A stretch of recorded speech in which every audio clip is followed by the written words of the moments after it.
കർത്താവിന്റെ ദാസൻ pastor Paul Gopalakrishnan വടവാതിൽ സംസാരിക്കും. Price the Lord. വീണ്ടും ദൈവത്തിന്റെ സന്നിധിയിലായിരിക്കാൻ കർത്താവായ ദൈവം ഒരുക്കി നല്ല സന്ദർഭത്തിനായി ഞാൻ ദൈവത്തെ വാഴ്ത്തുകയും ദൈവത്തെ മഹത്വപ്പെടുത്തുകയും ചെയ്യുന്നു. ദൈവത്തിന്റെ വചനവുമായി നിങ്ങളുടെ മുൻപിൽ നിൽക്കുന്നത് ജീവിതത്തിലൊരു ഭാഗ്യമായി ഞാൻ കരുതുന്നു. എല്ലാ ദൈവമക്കളും പ്രാർത്ഥനയോടുകൂടി ദൈവസന്നിധിയിലിരിക്കണമെന്ന് ഞാൻ ഓർപ്പിക്കുകയാണ്. കർത്താവിന്റെ ദാസൻ ഓർമ്മിപ്പിച്ചതുപോലെ നാം തുറക്കപ്പെട്ട ഹൃദയത്തോടുകൂടി ഇരുന്നെങ്കിൽ മാത്രമേ ദൈവത്തിന് നമ്മോട് സംസാരിക്കുവാനായി കഴിയുള്ളൂ. മൃഗഡോക്ടർ ചികിത്സയ്ക്ക് പോയ കഥ നിങ്ങൾ കേട്ടിട്ടുണ്ടല്ലോ. ഒരു പശുവിനെ ചികിത്സ ചെയ്യാനായിട്ടൊരു ഡോക്ടർ പോയി. അതിന് 3 ഗുളികയായിരുന്നു കൊടുക്കേണ്ടിയിരുന്നത്. പക്ഷെങ്കിൽ ഈ ഗുളിക കഴിച്ചോളാൻ പറഞ്ഞാൽ പശുവിന് അറിയത്തില്ലല്ലോ. അതുകൊണ്ടൊരു കടലാസ് കൊണ്ടൊരു കുഴലുണ്ടാക്കി ഈ 3 ഗുളികയും അതിൽ ഫിറ്റ് ചെയ്തിട്ട് പശുവിൻ്റെ വായിൽ വെച്ച് ഊതി ഇറക്കാനാണ് ഡോക്ടർ തീരുമാനിച്ചത്. ഞാൻ എല്ലാ കാര്യങ്ങളും ക്രമീകരിച്ച് ഇങ്ങനെ ഊതാൻ ഒരുങ്ങുന്നതിന് മുമ്പേ പശു ഒന്ന് തുമ്മി. ഗുളിക 3 ഡോക്ടറിന്റെ വയറ്റിൽ നിമിഷ നേരം കൊണ്ടുവന്നു. നിങ്ങൾ ആരും അങ്ങനെ തുമ്മുമെന്ന് ഞാൻ പറഞ്ഞില്ല. എന്നാൽ ഈ പറയുന്ന വചനങ്ങൾ ഉൾക്കൊള്ളുവാൻ കഴിഞ്ഞാൽ ദൈവത്തിന്റെ വചനം സംസാരിക്കുവാനായിട്ട് ഞങ്ങൾക്ക് പ്രത്യേകമായ പ്രചോദനമാണ്. Price the Lord, praise the Lord. മാതൃകാപരമായ ഒരു ക്രൈസ്തവ ജീവിതം എന്നിൽ നിന്നും നിങ്ങളിൽ നിന്നും ദൈവം ആഗ്രഹിക്കുന്നു. ആർക്കും പ്രസംഗിക്കുവാൻ കഴിയും, എല്ലാവർക്കും ജീവിക്കുവാൻ സാധ്യമല്ല. ആർക്കും ഒരു ആത്മീകനായിട്ട് അഭിനയിക്കുവാൻ കഴിയും, എല്ലാവർക്കും ഒരു ആത്മീയനായി ജീവിക്കുവാൻ സാധ്യമല്ല. എന്നാൽ ദൈവം ഈ നാളുകളിൽ ഒരു മാതൃകാപരമായ ജീവിതം ഈ അമേരിക്കയിൽ ദൈവം നമ്മെ ആക്കി വെച്ചിരിക്കുന്ന സാഹചര്യങ്ങളിലായിരിക്കുവാൻ ദൈവം ആഗ്രഹിക്കുന്നു. സാഹചര്യങ്ങളെ പഴി പറഞ്ഞ് രക്ഷപ്പെടുവാൻ ദൈവം ആരെയും അനുവദിക്കുന്നില്ല. ഏത് പരിസ്ഥിതിയിലും എന്തു വില കൊടുത്തും സത്യത്തിനു വേണ്ടി നിൽക്കുവാൻ തയ്യാറാകുന്നവരെ ചേർക്കുവാനാണ് കർത്താവ് വരുന്നത്. ഇറാഖിന്റെ മണലാരണ്യ പ്രദേശങ്ങളിൽ അന്നത്തെ ഇറാഖിന്റെ പ്രസിഡന്റായിരുന്ന നെബുക്കദ്നേസറിന്റെ കൽപ്പനയെ ലംഘിച്ചുകൊണ്ട് സദാത്ത് ഹുസൈനേക്കാൾ ചില കാര്യങ്ങളിൽ കഠിന ഹൃദയനായിരുന്ന അദ്ദേഹത്തിന്റെ മുൻപിൽ ചന്ദ്രക്ക് മേശക്ക് അഭേദ്രഹവും ശക്തമായി ദൈവത്തെ ആരാധിക്കുവാൻ നിന്നു. 1000 മൈൽ അകലെ നിന്നും വന്ന നാം രാജാവിനെ എതിർക്കുന്നത് ബുദ്ധികേടാണ് എന്ന് പറഞ്ഞ് അവർ തടി തപ്പിയില്ല. തന്മൂലം ദൈവം അവർക്ക് വേണ്ടി ഇറാഖിൽ ഇറങ്ങി വന്നു. നാം ദാനിയേൽ പ്രവചനത്തിൽ അത് വായിക്കുന്നു. ഇറാനിൽ ദാനിയേലായിരുന്ന സമയം ഇന്ത്യ മുതൽ എത്യോപ്യ വരെയുള്ള 127 രാജ്യങ്ങളുടെ ഒരു പ്രധാനമന്ത്രിയായി പ്രവർത്തിക്കുന്ന കാലം, ശ്രേഷ്ഠമായ ഔദ്യോഗിക തലങ്ങളിലായിരുന്ന ആ കാലഘട്ടത്തിൽ ഇറാനിലെ സമുന്നതനായ ഒരു രാഷ്ട്രീയ നേതാവായിരുന്ന ആ ഭക്തൻ പ്രാർത്ഥിക്കുന്നവരെയെല്ലാം സിംഹഗുഹയിൽ തള്ളുമെന്നുള്ള കൽപ്പനയെ ലംഘിച്ച് പ്രാർത്ഥിച്ചതിനാൽ സന്തോഷത്തോടുകൂടി അദ്ദേഹം സിംഹഗുഹയിൽ പോയതായി നാം വായിക്കുന്നു. ദൈവത്തിന്റെ ഭക്തന്മാരാരും സാഹചര്യത്തിനൊത്തവണ്ണം ജീവിച്ചിട്ടില്ല. ആകയാൽ കർത്താവിന്റെ വരവടുത്തിരിക്കുന്ന ഈ കാലയളവിൽ എന്തു വില കൊടുത്തും യേശുവിന്റെ വരവിന് വേണ്ടി നാം ഒരുങ്ങുക എന്നുള്ളതാണ്. Price the Lord, praise the Lord, praise the Lord. സാഹചര്യങ്ങളുടെ മുൻപിൽ അതിൽ അപ്പുറമായിട്ട് എല്ലാം നമുക്ക് അനുകൂലമായിരിക്കുമ്പോൾ ദൈവത്തിന് വേണ്ടി അത് തള്ളാൻ കഴിയുന്നെങ്കിൽ മാത്രമേ അതിന് വിലയുള്ളൂ. എന്റെ ജീവിതത്തിലെ 2 അനുഭവങ്ങൾ പറയുവാൻ ഞാൻ ആഗ്രഹിക്കുന്നു. ക്രൈസ്തവ ജീവിതത്തിൽ ഞാൻ പൂർണ്ണനാണെന്ന് അവകാശപ്പെടുന്നില്ല. ആകുവാൻ എനിക്ക് ആഗ്രഹമുണ്ട്. പൗലോസ് പറഞ്ഞു, ഞാൻ പിടിച്ചു എന്ന് പറയുന്നില്ല, പിടിക്കാമോ എന്ന് നോക്കുന്നു. ദൈവത്തിന്റെ ദാസനായ പൗലോസ് പറയുകയാണ്, ഞാൻ തികഞ്ഞവനാണ് എന്ന് ഞാൻ പറയുന്നില്ല, പക്ഷെങ്കിൽ പിൻപിലുള്ളതിനെ മറന്നുകൊണ്ട് മുൻപിലുള്ളതിനെ ലാക്കാക്കി ഓടുകയാണ്. നമ്മുടെ ദർശനങ്ങളിൽ നിന്നും നമ്മുടെ കാഴ്ചപ്പാടിൽ നിന്നും നമ്മെ മാറ്റിക്കളയാവുന്ന ഒത്തിരി കാര്യങ്ങൾ ഈ അമേരിക്കയുടെ പ്രദേശത്തുണ്ടാകാം. യേശുവിനു വേണ്ടി അത് ചവറായി കാണുവാൻ എനിക്ക് നിങ്ങൾക്കും കഴിഞ്ഞാൽ നമ്മുടെ ആത്മീയ ജീവിതത്തെ ദൈവം അംഗീകരിക്കും. എന്റെ ജീവിതയാത്രയിൽ എന്നെ വളരെ സ്നേഹിച്ചതായ ഒരു മിഷണറി ഉണ്ടായിരുന്നു. പീറ്റർ കുൻസ് എന്നായിരുന്നു അദ്ദേഹത്തിന്റെ പേര്. ഞാൻ അദ്ദേഹത്തിന്റെ പ്രസംഗങ്ങൾ കേരളത്തിൽ പരിഭാഷപ്പെടുത്തുമായിരുന്നു. അദ്ദേഹത്തിന് എന്നോട് വളരെ ആത്മാർത്ഥമായ സ്നേഹമുണ്ടായിരുന്നു. അദ്ദേഹം ഒരു മില്യണറായിരുന്നു, കോടീശ്വരനായിരുന്നു. സാധാരണക്കാരനെ പോലെ അദ്ദേഹം ഞങ്ങളോടുകൂടി താമസിച്ചു കൊണ്ടിരുന്നു. എന്തും ചെയ്യുവാൻ അദ്ദേഹം തയ്യാറായിരുന്നു. എത്രയും രൂപയും കൊടുക്കുവാൻ അദ്ദേഹം തയ്യാറായിരുന്നു. ഒരു ദിവസം ഞങ്ങൾ രണ്ടുപേരും കൂടെ ഒരു പ്രസ് കാണുവാനായി പോയി. കേരളത്തിലെ ആ ചെറിയ പ്രസ് കണ്ടപ്പോൾ അദ്ദേഹത്തിന് വലിയ സന്തോഷം തോന്നിയില്ല. തൻ്റെ രാജ്യത്തിലെ ഏറ്റവും പ്രശസ്തമായ ടെക്നിക്കൽ സൈഡിൽ ഏറ്റവും ഉയർന്ന നിലയിലുള്ള പ്രസ്സുകളും 1000 കോപ്പികൾ നിമിഷം കൊണ്ട് അടിച്ചിറക്കാവുന്ന പ്രസ്സുകളുമൊക്കെ കണ്ടിട്ടുള്ള ആ സായിപ്പിന് അതൊട്ടും ഇഷ്ടപ്പെട്ടില്ല. അദ്ദേഹം എന്നോട് ഉടനെ ഒരു ആലോചന പറഞ്ഞു. ഇവിടെ നല്ലൊരു പ്രസ് സ്ഥാപിക്കണം, നല്ലൊരു ഓഫ്സെറ്റ് പ്രിന്റിംഗ് പ്രസ്. അതിനുവേണ്ടി എന്തും ചെലവഴിക്കുവാൻ അദ്ദേഹം തയ്യാറാണ്. ഞാൻ അദ്ദേഹത്തോട് ചോദിച്ചു, എങ്ങനെ ഇതിന്റെ ടെക്നോളജിയൊക്കെ പഠിക്കാം? അദ്ദേഹം എന്നോട് പറഞ്ഞു, you have to come to our country. അവിടെ വന്നിട്ട് ഇതിന്റെ ടെക്നോളജി പഠിക്കണം, പഠിച്ചിട്ട് ഒരു പ്രസിന്റെ ചുമതല വഹിച്ചുകൊണ്ട് നിൽക്കണം. എന്നെ സംബന്ധിച്ചിടത്തോളം ആ കാലഘട്ടത്തിൽ ഞാൻ ഭൗതികമായി ഞെരുങ്ങുന്ന കാലഘട്ടമായിരുന്നു. അങ്ങനെ ഒരു വാക്തത്വം എന്നെ സംബന്ധിച്ചിടത്തോളം വലുതായിരുന്നു. എനിക്കോ എൻ്റെ കുടുംബക്കാർക്കോ ചിന്തിക്കുവാൻ കഴിയാത്തൊരു വലിയ ഓഫറിങ് എൻ്റെ മുൻപിൽ വെറും സൗജന്യമായി വരികയാണ്. പക്ഷെങ്കിൽ ദൈവം എന്നെ വിളിച്ച വേലയുമായിട്ട് അത് ഞാൻ താരതമ്യപ്പെടുത്തേണ്ടതായിരുന്നു. ഞാൻ ചിന്തിച്ചു, ഞാൻ വിളിക്കപ്പെട്ടത്, എന്നെ ദൈവം വിളിച്ചത് ഒരു പ്രസ്മാനെതിരായിട്ടല്ല. എന്നെ ദൈവം വിളിച്ചത് ഒരു പ്രസറ്റ് കൊണ്ട് എവിടെങ്കിലും ഇരിക്കുവാനായിട്ടല്ല. എന്നെ വിളിച്ചത് ഒരു സുവിശേഷകനായിട്ടാണ്. അതിനേക്കാൾ വലുതായിട്ടൊന്നുമില്ല. അദ്ദേഹം വെച്ച് നീട്ടിയ ഓഫർ ഞാൻ തിരസ്കരിച്ചപ്പോൾ അതൊരു അബദ്ധമായി പോയെന്ന് ഒരുപക്ഷെ തോന്നിയേക്കാം. എന്നാൽ ഈ യേശുക്രിസ്തുവിന്റെ സുവിശേഷം എടുത്തതിനാൽ അനേക രാജ്യങ്ങളിൽ നിങ്ങളുടെയും മുൻപിൽ വന്നു നിൽക്കുവാൻ ദൈവമായ കർത്താവ് എനിക്ക് ഭാഗ്യം തന്നു. Price the Lord. സാഹചര്യങ്ങൾ നമ്മെ മാടി വിളിക്കുമ്പോൾ ദൈവത്തിന് വേണ്ടി നമുക്ക് നിൽക്കുവാൻ കഴിയുമോ? മില്യൺസ് ഓഫ് ഡോളർ നിങ്ങളുടെ മുൻപിൽ വന്ന് നൃത്തം ചെയ്താൽ കർത്താവിന് വേണ്ടി അതിനെ പുച്ഛിച്ചിട്ട് നിൽക്കുവാൻ കഴിയുമോ? എങ്കിൽ മാത്രമേ അതിന് ആത്മീകം എന്ന് പറയുവാനായിട്ട് കഴിയൂ. Price the Lord. Praise the Lord. മറ്റൊരു അനുഭവം കൂടി പറഞ്ഞ് എന്റെ അനുഭവ സാക്ഷ്യം അവസാനിപ്പിക്കുന്നു. യേശുക്രിസ്തുവിന്റെ സുവിശേഷവുമായിട്ട് ഞങ്ങൾ ഇവിടെ നിൽക്കുമ്പോൾ ഞങ്ങൾ എപ്പോഴും ഈ പുൾപിറ്റിലാണ് എന്ന് ഓർക്കരുത്. ഇന്നെന്റെ ജീവിതത്തിൽ യാതൊരു ബുദ്ധിമുട്ടുമില്ല. എന്നാൽ എന്റെ കഴിഞ്ഞകാല അനുഭവങ്ങളെ ഞാൻ അയവിറക്കുമ്പോൾ ഇപ്പോഴും ആ ബുദ്ധിമുട്ടിലായിരിക്കും ഈ സഹോദരൻ എന്ന് പറഞ്ഞ് ആരും പേഴ്സ് തുറക്കണ്ട. എന്നാൽ എന്റെ കഴിഞ്ഞകാല അനുഭവങ്ങൾ നമ്മുടെ മാതൃകാപരമായ ക്രിസ്ത്യ ജീവിതത്തെ ഒന്ന് പ്രേരിപ്പിക്കുവാൻ ഓർമ്മിപ്പിക്കുന്നു മാത്രമേ ഉള്ളൂ. യേശുക്രിസ്തുവിന്റെ സുവിശേഷവുമായിട്ട് തിരുവനന്തപുരത്തിന്റെ പടിഞ്ഞാറൻ പ്രദേശങ്ങളിൽ ഞങ്ങൾ സഞ്ചരിക്കുന്ന കാലയളവിൽ ഹൈന്ദവരായ RSSകാരായ ചില സഹോദരന്മാർക്ക് എന്റെ പേരും എന്റെ പ്രസംഗവും ഇഷ്ടപ്പെട്ടില്ല.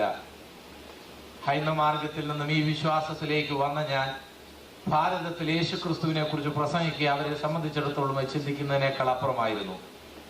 ഹൈന്ദവ രാജ്യം സ്ഥാപിക്കുവാനായിട്ട് പരിശ്രമിക്കേണ്ട ഹൈന്ദവർ അതിൽ നിന്നും വേർതിരിഞ്ഞ് യേശുക്രിസ്തുവിനെ പ്രസംഗിക്കുവാനായി തുടങ്ങിയാൽ അവർക്ക് ചിന്തിക്കുവാനായി കഴിയുകയില്ല.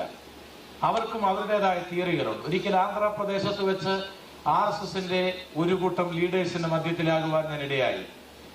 ഏതാണ്ട് രാത്രി 11 മണി സമയം ഒരു ട്രെയിനിൽ അവർ രാത്രി 11 ഉറക്കമില്ല. അന്ന് കണ്ണൂരിന്റെ പ്രദേശങ്ങളിൽ ഏതാണ്ട് ഒരു സഹോദരനെ ബസ്സിൽ നിറക്കി കൊന്ന സമയം എന്നെ അവർ അവരുടെ മധ്യത്തിൽ പിടിച്ചിരുത്തി. എനിക്ക് എന്തെന്നില്ലാത്ത ഒരു ധൈര്യമുണ്ടായി. അവർ വളരെ ഹൈലി ക്വാളിഫൈഡ് ആയിട്ടുള്ള ആൾക്കാരായിരുന്നു. അവർ വെറും ഫനാറ്റിക് മാത്രമായിരുന്നില്ല, അവർ വളരെ അറിവുള്ളവരായിരുന്നു. അതുകൊണ്ട് എന്റെ സാക്ഷ്യം മുഴുവൻ അവർ ശാന്തമായി കേട്ടു. ഞാൻ ഓർത്തു, ജീവിതം അവസാനിക്കുകയാണെങ്കിൽ അവസാനിക്കട്ടെ, യേശുവിനെ കുറിച്ച് സാക്ഷ്യം പറയാം. എന്റെ ജീവിതത്തിന്റെ സാക്ഷ്യം ഞാൻ അവരോട് പറഞ്ഞു. അവർ ശാന്തമായിട്ട് അത് മുഴുവൻ ശ്രദ്ധിച്ചു. ഒരൊറ്റ വാക്കിൽ പോലും അവരെന്നെ ഹർട്ട് ചെയ്തില്ല, അവർ കോപിച്ചില്ല. അവരെല്ലാം കേട്ടിട്ട് എന്നോട് പറഞ്ഞു, സുഹൃത്തെ, താങ്കൾ പറഞ്ഞതൊക്കെ ശരിയായിരിക്കും, അത് തന്റെ അനുഭവം. എന്നാൽ താൻ ഈ കാര്യം ഇവിടെ പ്രസംഗിക്കരുത്. കാരണം ആ ട്രെയിനിലെ എല്ലാ കമ്പാർട്ട്മെന്റിലും ഞങ്ങൾ യേശുവിനെ പ്രസംഗിക്കായിരുന്നു. എല്ലാ കമ്പാർട്ട്മെന്റിലെയും ഞങ്ങളുടെ പ്രസംഗ വിഷയം ജീസസ് ദ വേ. അതെല്ലാ കമ്പാർട്ട്മെന്റിലും പ്രസംഗിക്കുന്നവരിങ്ങനെ ശ്രദ്ധിച്ചുകൊണ്ടിരിക്കുകയാണ്. യേശുക്രിസ്തു ഒരു വഴിയാണെന്ന് പറഞ്ഞാൽ അവർക്കത് വിഷയമല്ല. യേശു മാത്രമാണെന്ന് പറഞ്ഞാൽ അവർക്കത് പ്രയാസമാണ്. എന്നോട് പറഞ്ഞു, താനിത് പ്രസംഗിക്കരുത്. എന്നിട്ട് അദ്ദേഹം അവരെന്നോടൊരു തത്വം പറഞ്ഞു. ഭാരതത്തിൽ ഹൈന്ദവ മതം എവിടെ ന്യൂനപക്ഷമാകുന്നുവോ ആ ഭാഗം ഇന്ത്യക്ക് നഷ്ടപ്പെടുന്നു. സത്യമാണ്. ആകയാൽ നിങ്ങൾ ഭാരതത്തെ ശിഥിലീകരിക്കുന്ന ഈ പ്രസംഗം ഇവിടെ നടത്തരുന്നത്. രാഷ്ട്രീയപരമായി മാതൃരാജ്യം എന്നുള്ള അവരുടെ ചിന്തയെ ഞാൻ അപ്രീഷിയേറ്റ് ചെയ്യുന്നു. അത് ശരിയാണ്. പക്ഷെങ്കിൽ എന്നെ വീണ്ടെടുത്ത, എനിക്ക് വേണ്ടി മരിച്ച, ഒരിക്കലും നശിക്കാത്ത രാജ്യം സ്ഥാപിക്കുവാൻ പോകുന്ന യേശുവിനെ കുറിച്ചുള്ള സുവിശേഷം പ്രസംഗിക്കാതിരിക്കാൻ എനിക്ക് സാധ്യമല്ല. ഏതായാലും ഞാൻ പ്രസംഗിക്കുമെന്ന് അവരോട് പറയുവാനുള്ള ധൈര്യം ആ സമയത്ത് എനിക്കുണ്ടായില്ല. പ്രസംഗിക്കുകയില്ലെന്ന് കള്ളവും പറഞ്ഞില്ല. ഞാൻ അവിടെ നിന്ന് രക്ഷപ്പെട്ടു. തിരുവനന്തപുരത്തുള്ള എന്റെ പ്രസംഗം, തിരുവനന്തപുരത്ത് പൂവത്തൂർ എന്ന് പറയുന്ന സ്ഥലത്തുള്ള എന്റെ പ്രസംഗം ഹൈന്ദവ സ്നേഹിതരെ വളരെ ചൊടിപ്പിക്കുന്നതായിരുന്നു. 3 ദിവസത്തെ ഒരു കൺവെൻഷൻ. രണ്ടാമത്തെ ദിവസമാണെന്ന് തോന്നുന്നു. മൂന്നാമത്തെ ദിവസം ഞാൻ കുളിക്കടവിൽ കുളിക്കുവാനായിട്ട് പ്രഭാതത്തിൽ കടന്നു പോകുന്നു. വളരെ വെൽ സെറ്റിൽഡ് ആയി, വളരെ പ്രീ പ്ലാൻ ചെയ്ത നിലയിൽ ഒരു 2-3 ഡയറക്ഷനിൽ നിന്നും ചില ചെറുപ്പക്കാർ എന്നെ ലക്ഷ്യമാക്കി ഓടി വരുന്ന ഞാൻ കണ്ടു. അവരുടെ വരവും അവർ പുറപ്പെടുന്ന ആ സമയവും പല ഭാഗങ്ങളിൽ നിന്നുള്ള അവരുടെ വരവും വളരെ ആകർഷണീയമായിരുന്നു. യാതൊരു വിധത്തിലും എനിക്ക് രക്ഷപ്പെടുവാൻ കഴിയാത്ത നിലയിലാണ് അവരുടെ വരവ്. വാസ്തവത്തിൽ ഇവരുടെ ഈ വരവ് കണ്ടപ്പോൾ എനിക്ക് എൻ്റെ ഹൃദയം ശക്തമായിരിക്കുകയും എനിക്ക് ഭയമുണ്ടാകുകയും ചെയ്തു. അതൊരു സത്യമാണ്. എൻ്റെ കൂടെ ഒരു കൊച്ചു ബാലകൻ മാത്രമേ ഉള്ളൂ. കുളി പൂർത്തിയാക്കാതെ ഞാൻ ആ കുളിക്കടവിൽ നിന്ന് എഴുന്നേറ്റു, ഡ്രസ് ചെയ്തു. അവരൊരു നീർപ്പാലത്തിന്റെ, ഒരു അക്യുഡേറ്റിന്റെ ഇരുവശങ്ങളിൽ വന്ന് ഇരിപ്പുറപ്പിച്ചു. എനിക്ക് അതിനപ്പുറമായിട്ട് അത് ക്രോസ് ചെയ്യാതെ എനിക്ക് കടന്നു പോകാൻ കഴിയില്ല. ഞാൻ വളരെ ധൈര്യം സംഭവിച്ചു. ആവോളം ഞാൻ ധൈര്യം സംഭരിച്ചു. ഞാൻ അതിലൂടെ നടന്നു പോവുകയാണ്. എന്തെങ്കിലും സംഭവിക്കുമെന്ന് എനിക്കറിയാം. ഞാനൊരു ഗോപാലകൃഷ്ണനായിരുന്നല്ലോ. അതുകൊണ്ട് ഒരു ശരാശരി ഹൈന്ദവന് ക്രൈസ്തവരോടുണ്ടായിരിക്കുന്ന വികാരം എന്താണെന്ന് എന്നോടാരും പറഞ്ഞു തരേണ്ട ആവശ്യമില്ല. ഞാൻ തന്നെ ഈ സുവിശേഷത്തെ എതിർത്തിട്ടുള്ളതാണ്. ഞാൻ സുവിശേഷ പ്രസംഗത്തെ ഖണ്ഡിച്ചിട്ടുള്ളതാണ്. ബൈബിൾ തെറ്റാണെന്ന് പറഞ്ഞിട്ടുള്ളതാണ്. ദൈവമക്കളെ അപമാനിച്ചിട്ടുള്ളത് കൊണ്ടാണ്. അതുകൊണ്ട് എൻ്റെ ഹൃദയം ശക്തമായി ഇടിക്കുന്നുണ്ടായിരുന്നു. ഞാൻ ഈ പാലത്തിന്റെ അടുക്കൽ എത്തിയപ്പോൾ ഞാൻ പ്രതീക്ഷിച്ചതുപോലെ തന്നെ അതിലൊരാൾ ചാടി എന്റെ കോളറിനെ പിടിച്ചു. അവിടെ പ്രസംഗിയാരെന്നാണ് പ്രസംഗിക്കുന്നവരെ വിളിക്കുന്നത്. നീയാണോടാ ഇവിടുത്തെ പ്രസംഗിയാര് എന്ന് പറഞ്ഞു തീരുകയും അടിതീരുകയും ഒരുമിച്ചായിരുന്നു. ആ സഹോദരന്മാരെന്നെ അടിച്ചപ്പോൾ സത്യത്തിൽ എനിക്ക് വലിയ ധൈര്യമുണ്ടായി. എന്റെ ആ ഭയം മാറി. എന്റെ ആ ചങ്കിടിപ്പ് നോർമലായി. എന്നിലൂടെ ഒരു പ്രത്യേക ശക്തി വ്യാപരിക്കുന്നതായിട്ട് എനിക്ക് അനുഭവപ്പെട്ടു. എനിക്കൊരു വലിയ ധൈര്യമുണ്ടായി. ഏത് കാര്യവും ഫേസ് ചെയ്യുവാൻ എനിക്ക് ധൈര്യമായി. വാസ്തവത്തിൽ രക്തസാക്ഷികളും ക്രിസ്തുവിന് വേണ്ടി നിന്ന ധീര പടയാളികളുടെയൊക്കെ ധൈര്യം നമ്മളെ അമ്പരിപ്പിക്കുന്നു. എന്നാൽ ഒരു സത്യം, ഈ കഷ്ടത അഭിമുഖീകരിക്കുന്ന സമയത്ത് ദൈവം അതിൽ നിർത്തുവാനായിട്ട് അതിലൊരു ശക്തി പകരും. ആ ശക്തി പകർന്നു കഴിഞ്ഞാൽ പിന്നെ ഏതിനെ അഭിമുഖീകരിക്കുവാനായിട്ട് നമുക്ക് ധൈര്യമുണ്ടാകും. Price the Lord. എനിക്ക് അനുഭവം പ്രത്യേകമായിട്ടുണ്ടായി. എനിക്ക് എന്തെന്നില്ലാത്ത ധൈര്യമുണ്ടായി. ഞാൻ അവരുടെ തോളിൽ പിന്നെ തട്ടിയിട്ട് പറഞ്ഞു, സുഹൃത്തെ, ഞാൻ യേശുവിനെ പ്രസംഗിക്കാൻ ഇവിടെ വന്നതാണ്. ഞാൻ നിങ്ങളോട് പണം ചോദിച്ചില്ല. ഞാൻ ആരുടെയും മോഷ്ടിച്ചില്ല. ഞാൻ ആരെയും അപമാനിച്ചില്ല. എന്റെ രക്ഷിതാവിനെ കുറിച്ച് ഞാൻ പ്രസംഗിക്കുന്നു. ഞാൻ ഇവിടെ മരിച്ചു വീണാൽ എന്റെ രക്തം നിന്നോട് യേശുവിനെ കുറിച്ച് പറയും. എന്നിൽ ശക്തി വർദ്ധിക്കുകയാണ്, സന്തോഷം വർദ്ധിക്കുകയാണ്. വാസ്തവത്തിൽ എതിർപ്പാണ് ക്രൈസ്തവ ജീവിതത്തെ വളർത്തിയിട്ടുള്ളത്. രക്തസാക്ഷിയുടെ രക്തമാണ് സഭയെ ഉറപ്പിച്ചത്. The blood of the saints became the seed of the church of God. ദൈവസഭയുടെ വിത്തായി തീർന്നത് മാനുഷികമായ നിലയിൽ, ദൈവികമായ നിലയിൽ ദൈവത്തിന്റെ വചനമാണ്, ദൈവത്തിന്റെ ആത്മാവാണ്. എന്നാൽ അതിനെ ശക്തമാക്കിയത് രക്തസാക്ഷികളുടെ രക്തമാണ്. Praise the Lord. എന്നാൽ അവിടെ സംഭവിച്ച ഒരു കാര്യമാണ് ഞാൻ പറയുവാൻ പ്രധാനമായിട്ട് ആഗ്രഹിക്കുന്നത്. ബൈബിളിലെ ഒരു വാക്യം എന്റെ മനസ്സിലേക്ക് ഓടി വന്നു. നിന്നെ ഒരു ചവിട്ടത്തടിച്ചാൽ മറു ചവിട് കാണിച്ചു കൊടുക്കുക. പ്രസംഗിക്കാൻ എത്ര എളുപ്പമുള്ള വാക്യം. ഞാൻ വളരെ തുറന്ന ഹൃദയത്തോടൊരു സത്യം നിങ്ങളോട് പറയട്ടെ. ഈ ബൈബിളിലെ 66 പുസ്തകങ്ങളിൽ ഉള്ള പല വിഷയങ്ങളിലും ദൈവത്തിന്റെ കൃപയാൽ പ്രസംഗിക്കുവാൻ എനിക്കിടയായിട്ടുണ്ട്. ബൈബിളിൽ ഒരു വാക്യം ഏതാണ്ട് 3 വർഷം തുടർച്ചയായി പ്രസംഗിച്ചിട്ട് അവരോട് ക്ഷമ പറഞ്ഞ് ഞാൻ നിർത്തി, ഇനി ദൈവം അനുവദിക്കുകയാണെങ്കിൽ ബാക്കി പ്രസംഗിച്ചുകൊള്ളാമെന്ന് പറഞ്ഞ് നിർത്തേണ്ട വന്നിട്ടുണ്ട് എനിക്ക്. ഉൽപ്പത്തി പുസ്തകം 1-ാം അധ്യായത്തിന്റെ 20-ാം വാക്യം 3 വർഷം പ്രസംഗിച്ചിട്ട് എനിക്ക് തീർക്കുവാൻ കഴിഞ്ഞില്ല. എന്നാൽ ഞാൻ പ്രസംഗിക്കാത്ത അനേക ഭാഗങ്ങൾ ഈ ബൈബിളിലുണ്ട്, എനിക്കറിയാവുന്നത്. അതിൻ്റെ ജീവിതത്തിൽ ഇല്ലാത്തത് കൊണ്ടാണ് ഞാൻ പൂർണ്ണനല്ല എന്ന് സമ്മതിക്കുന്നു. ജീവിതത്തിൽ ഇല്ലാത്തത് പ്രസംഗിക്കുവാൻ ഇടയാകരുത് എന്ന് ആത്മാർത്ഥമായി പ്രാർത്ഥിക്കുന്നു. ഒരു ചവിട്ടത്തടിച്ചാൽ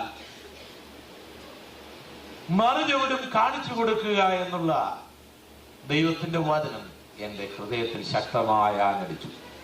അതനുസരിക്കുവാൻ ഇതിൽ കൂടുതൽ പറ്റിയൊരു സമയമില്ല. കാരണം ആൾക്കാർ എപ്പോഴും അടിച്ചുകൊണ്ടിരിക്കുകയല്ലോ, എപ്പോഴും അടിച്ചുകൊണ്ടിരിക്കുകയല്ലോ. ഇതെന്നാ അനുസരിക്കുന്നത്, എന്നേലും ഒന്ന് അനുസരിക്കേണ്ട ഒരു സമയം വേണ്ടേ? ഞാൻ എന്റെ മറുചുവട് കാണിച്ചു കൊടുത്തു. എന്റെ ചെറുപ്രായത്തിലെ അനുഭവം ഞാനൊന്ന് പറഞ്ഞു കൊള്ളട്ടെ. ഞാൻ വളരെ ഒരു പ്രത്യേക സ്വഭാവക്കാരനായിരുന്നു. എന്നെ ആ പഴയ സ്വഭാവത്തിന്റെ പല കാര്യങ്ങളും പലപ്പോഴും എന്റെ ജീവിതത്തിൽ ഉണ്ടായിട്ടുണ്ട്. ഞാൻ 4-ാം ക്ലാസ്സിൽ പഠിക്കുന്ന സമയത്ത് എന്റെ വീട്ടിൽ എന്റെ കൂടെ പഠിച്ച ഒരാൾ കരഞ്ഞോണ്ട് വന്നു. അവന്റെ കണ്ണിൽ കൂടെ കണ്ണുനീരല്ല പോരുന്നുണ്ടെന്ന് രക്തമായി. കണ്ണിൽ പെൻസിൽ കൊണ്ടൊരു പ്രയോഗം നടത്തിയതാണ്.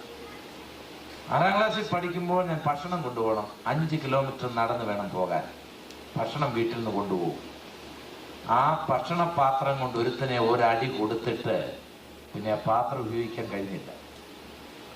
ഞാൻ ഓടി രക്ഷപ്പെടുന്നവരെ അവൻ പിന്നെ അനങ്ങിയിട്ട്. അടി ഉണ്ടാക്കുക എന്ന് പറഞ്ഞാൽ എന്റെ വിനോദമായിരുന്നു രക്ഷിക്കപ്പെടുന്നതിന് മുമ്പ്. അടി ഉണ്ടാക്കിയതിന്റെ ഒരു രസമില്ല, ഞങ്ങൾക്കൊരു ഗ്യാങ് ഉണ്ടായിരുന്നു. എന്നാൽ യേശുവിൽ വന്നപ്പോൾ ആ ചിന്തകൾക്കെല്ലാം മാറ്റമുണ്ടായി.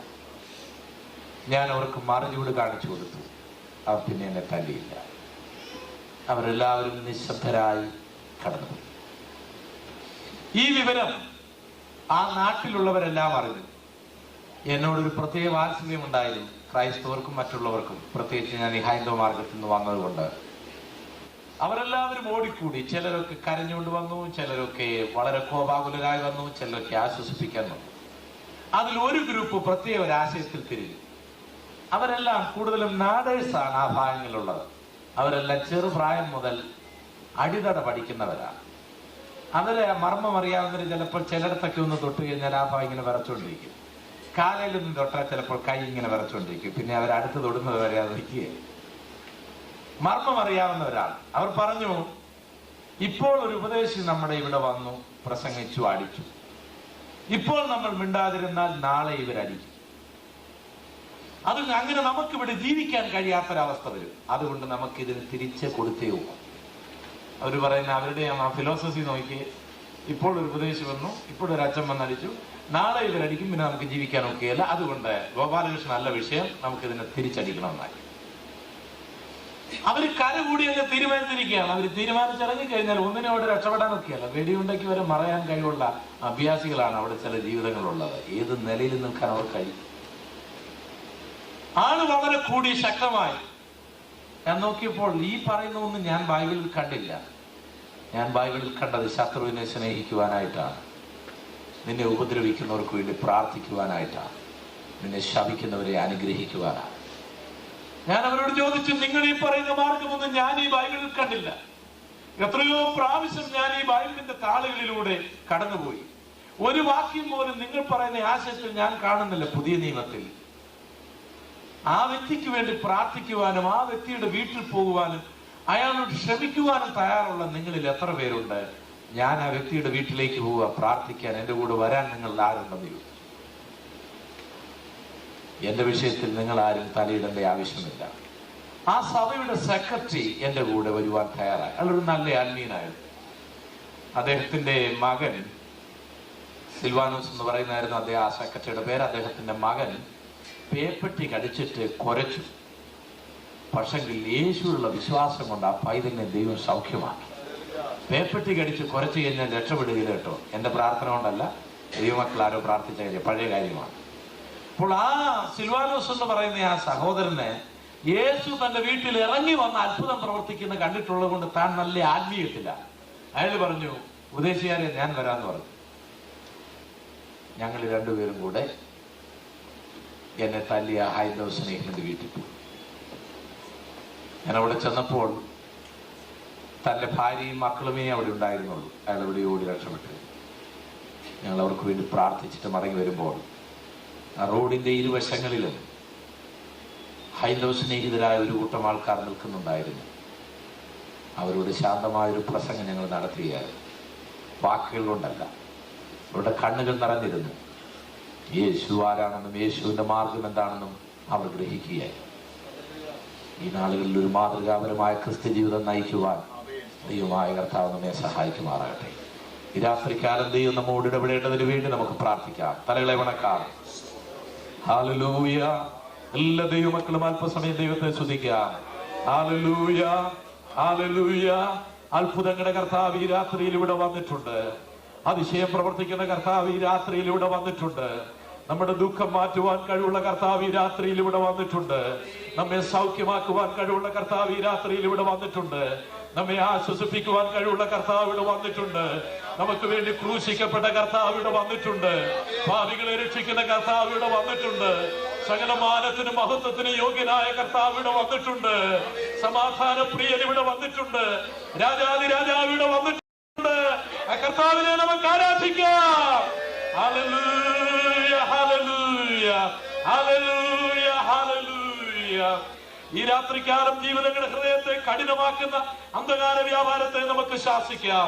സുവിശേഷത്തിന്റെ തേജസ് വെളിപ്പെടാതിരിപ്പാൻ ജാതികളുടെ ഹൃദയത്തെ കുരുടാക്കുന്ന അന്ധകാര വ്യാപാരത്തെ സ്വർഗത്തിനും ഭൂമിക്കും അധികാരം പ്രാപിച്ച യേശുവിന്റെ നാമത്തിൽ ശാസിക്കുകയാണ്. ജീവിതങ്ങൾ ദൈവത്തിന്റെ വാദപീഠത്തിൽ വരാതിരിപ്പാൻ ജീവിതങ്ങളെ തടയുന്ന അന്ധകാരത്തിന്റെ സകല വ്യാപാരങ്ങളെ യേശുവിന്റെ നാമത്തിൽ ജയമെടുക്കുകയാണ്, പിടിവെക്കുകയാണ്. ദൈവത്തിന്റെ വചനം പാറയെ തകർക്കുന്ന ചുറ്റിക പോലെ, ഇരുവായത്തിലുള്ള വാള് പോലെ, രുചിപ്പിക്കുന്ന തേൻ പോലെ ജനഹൃദയങ്ങളിൽ ഈ രാത്രിയിൽ ഒഴുകി ചെല്ലുവാൻ ദൈവമേ ഇടയാക്കണമേ. യേശുവിൻ നാമത്തിൽ തന്നെ ദൈവത്തിന്റെ വിലയേറെ നാം മഹത്വപ്പെടുമാറാകട്ടെ. കഴിഞ്ഞ 3 ദിവസങ്ങളായി നാം കർത്താവിന്റെ വരവിനെ കുറിച്ച് ചിന്തിക്കുകയായിരുന്നു. സമുദ്രം പോലെ വിശാലമായ ഈ വിഷയം പരിമിതമായി സമയം കൊണ്ട് തീർക്കുവാൻ കഴിയില്ലെന്നുള്ള കാര്യം നമുക്കറിയാം. എങ്കിലും ഓടിച്ച് പറയുവാനായിട്ട് ഞാൻ ആഗ്രഹിക്കുന്നു. പ്രസംഗം കേൾക്കുമ്പോൾ അറിഞ്ഞിരിക്കേണ്ട പ്രധാനമായ ചില കാര്യങ്ങളുണ്ട്. ശമരിയാക്കാരിയോട് കർത്താവ് പറഞ്ഞു, നീ പറഞ്ഞ ശരി. അവൾ പറഞ്ഞു, എനിക്ക് ഭർത്താവില്ല. യേശു പറഞ്ഞു, നീ പറഞ്ഞ ശരി. അത്രയും ഭാഗം വായിച്ച് നിർത്തിക്കഴിഞ്ഞാൽ യേശു കള്ളം പറഞ്ഞ് നമുക്ക് തോന്നും. എന്നാൽ ബാക്കിയും കൂടെ കേട്ടെങ്കിലേ അതിന്റെ ശരിയായ അർത്ഥം മനസ്സിലാവും. ഇതുപോലെ സുവിശേഷം പ്രസംഗിക്കുമ്പോൾ ഒരു ഭാഗത്തിന്റെ അർത്ഥം മാത്രം ചിന്തിക്കരുത്, വളരെ ആഴമാണ്. ജോർജ് വർഗീസ് ഒരിക്കൽ എന്നോട് രസകരമായ ഒരു കഥ പറഞ്ഞു. അദ്ദേഹത്തോട് ആരോ പറഞ്ഞ കഥയാണ്. ഒരിക്കൽ ഹോസ്റ്റലിൽ താമസിച്ചു കൊണ്ടിരുന്ന 2 യുവതികൾ, വളരെ നാളുകൾ അവരൊന്നിച്ച് പഠിച്ചതാണ്. ഒരുത്തിയുടെ വിവാഹം എളുപ്പം നടക്കാൻ ഒരുങ്ങിയാണ്. വിവാഹ ജീവിതത്തെക്കുറിച്ച് വളരെ ഭയമുള്ള പെൺകുട്ടിയായിരുന്നു തൻ്റെ കൂട്ടുകാരി. അവളെ ഒന്ന് ആശ്വസിപ്പിക്കുവാനും ധൈര്യപ്പെടുത്തുവാനും വളരെ ആഗ്രഹം ഈ കൂട്ടുകാരിക്കുണ്ടായിരുന്നെങ്കിലും സമയം അനുവദിക്കപ്പെടാതിരുന്നതിനാൽ അവളൊരു ടെലഗ്രാം അയച്ചു. ടെലഗ്രാം ഒരു വാക്യമായിരുന്നു, 1 യോഹന്നാൻ 4:18. അതിൽ രേഖപ്പെടുത്തിയിരിക്കുന്നത്, തികഞ്ഞ സ്നേഹം ഭയത്തെ പുറത്താക്കി. അപ്പോൾ നീ ദൈവസ്നേഹത്തിൽ വന്നാൽ മതി, നിന്റെ ഭയമെല്ലാം പോകുന്നത്.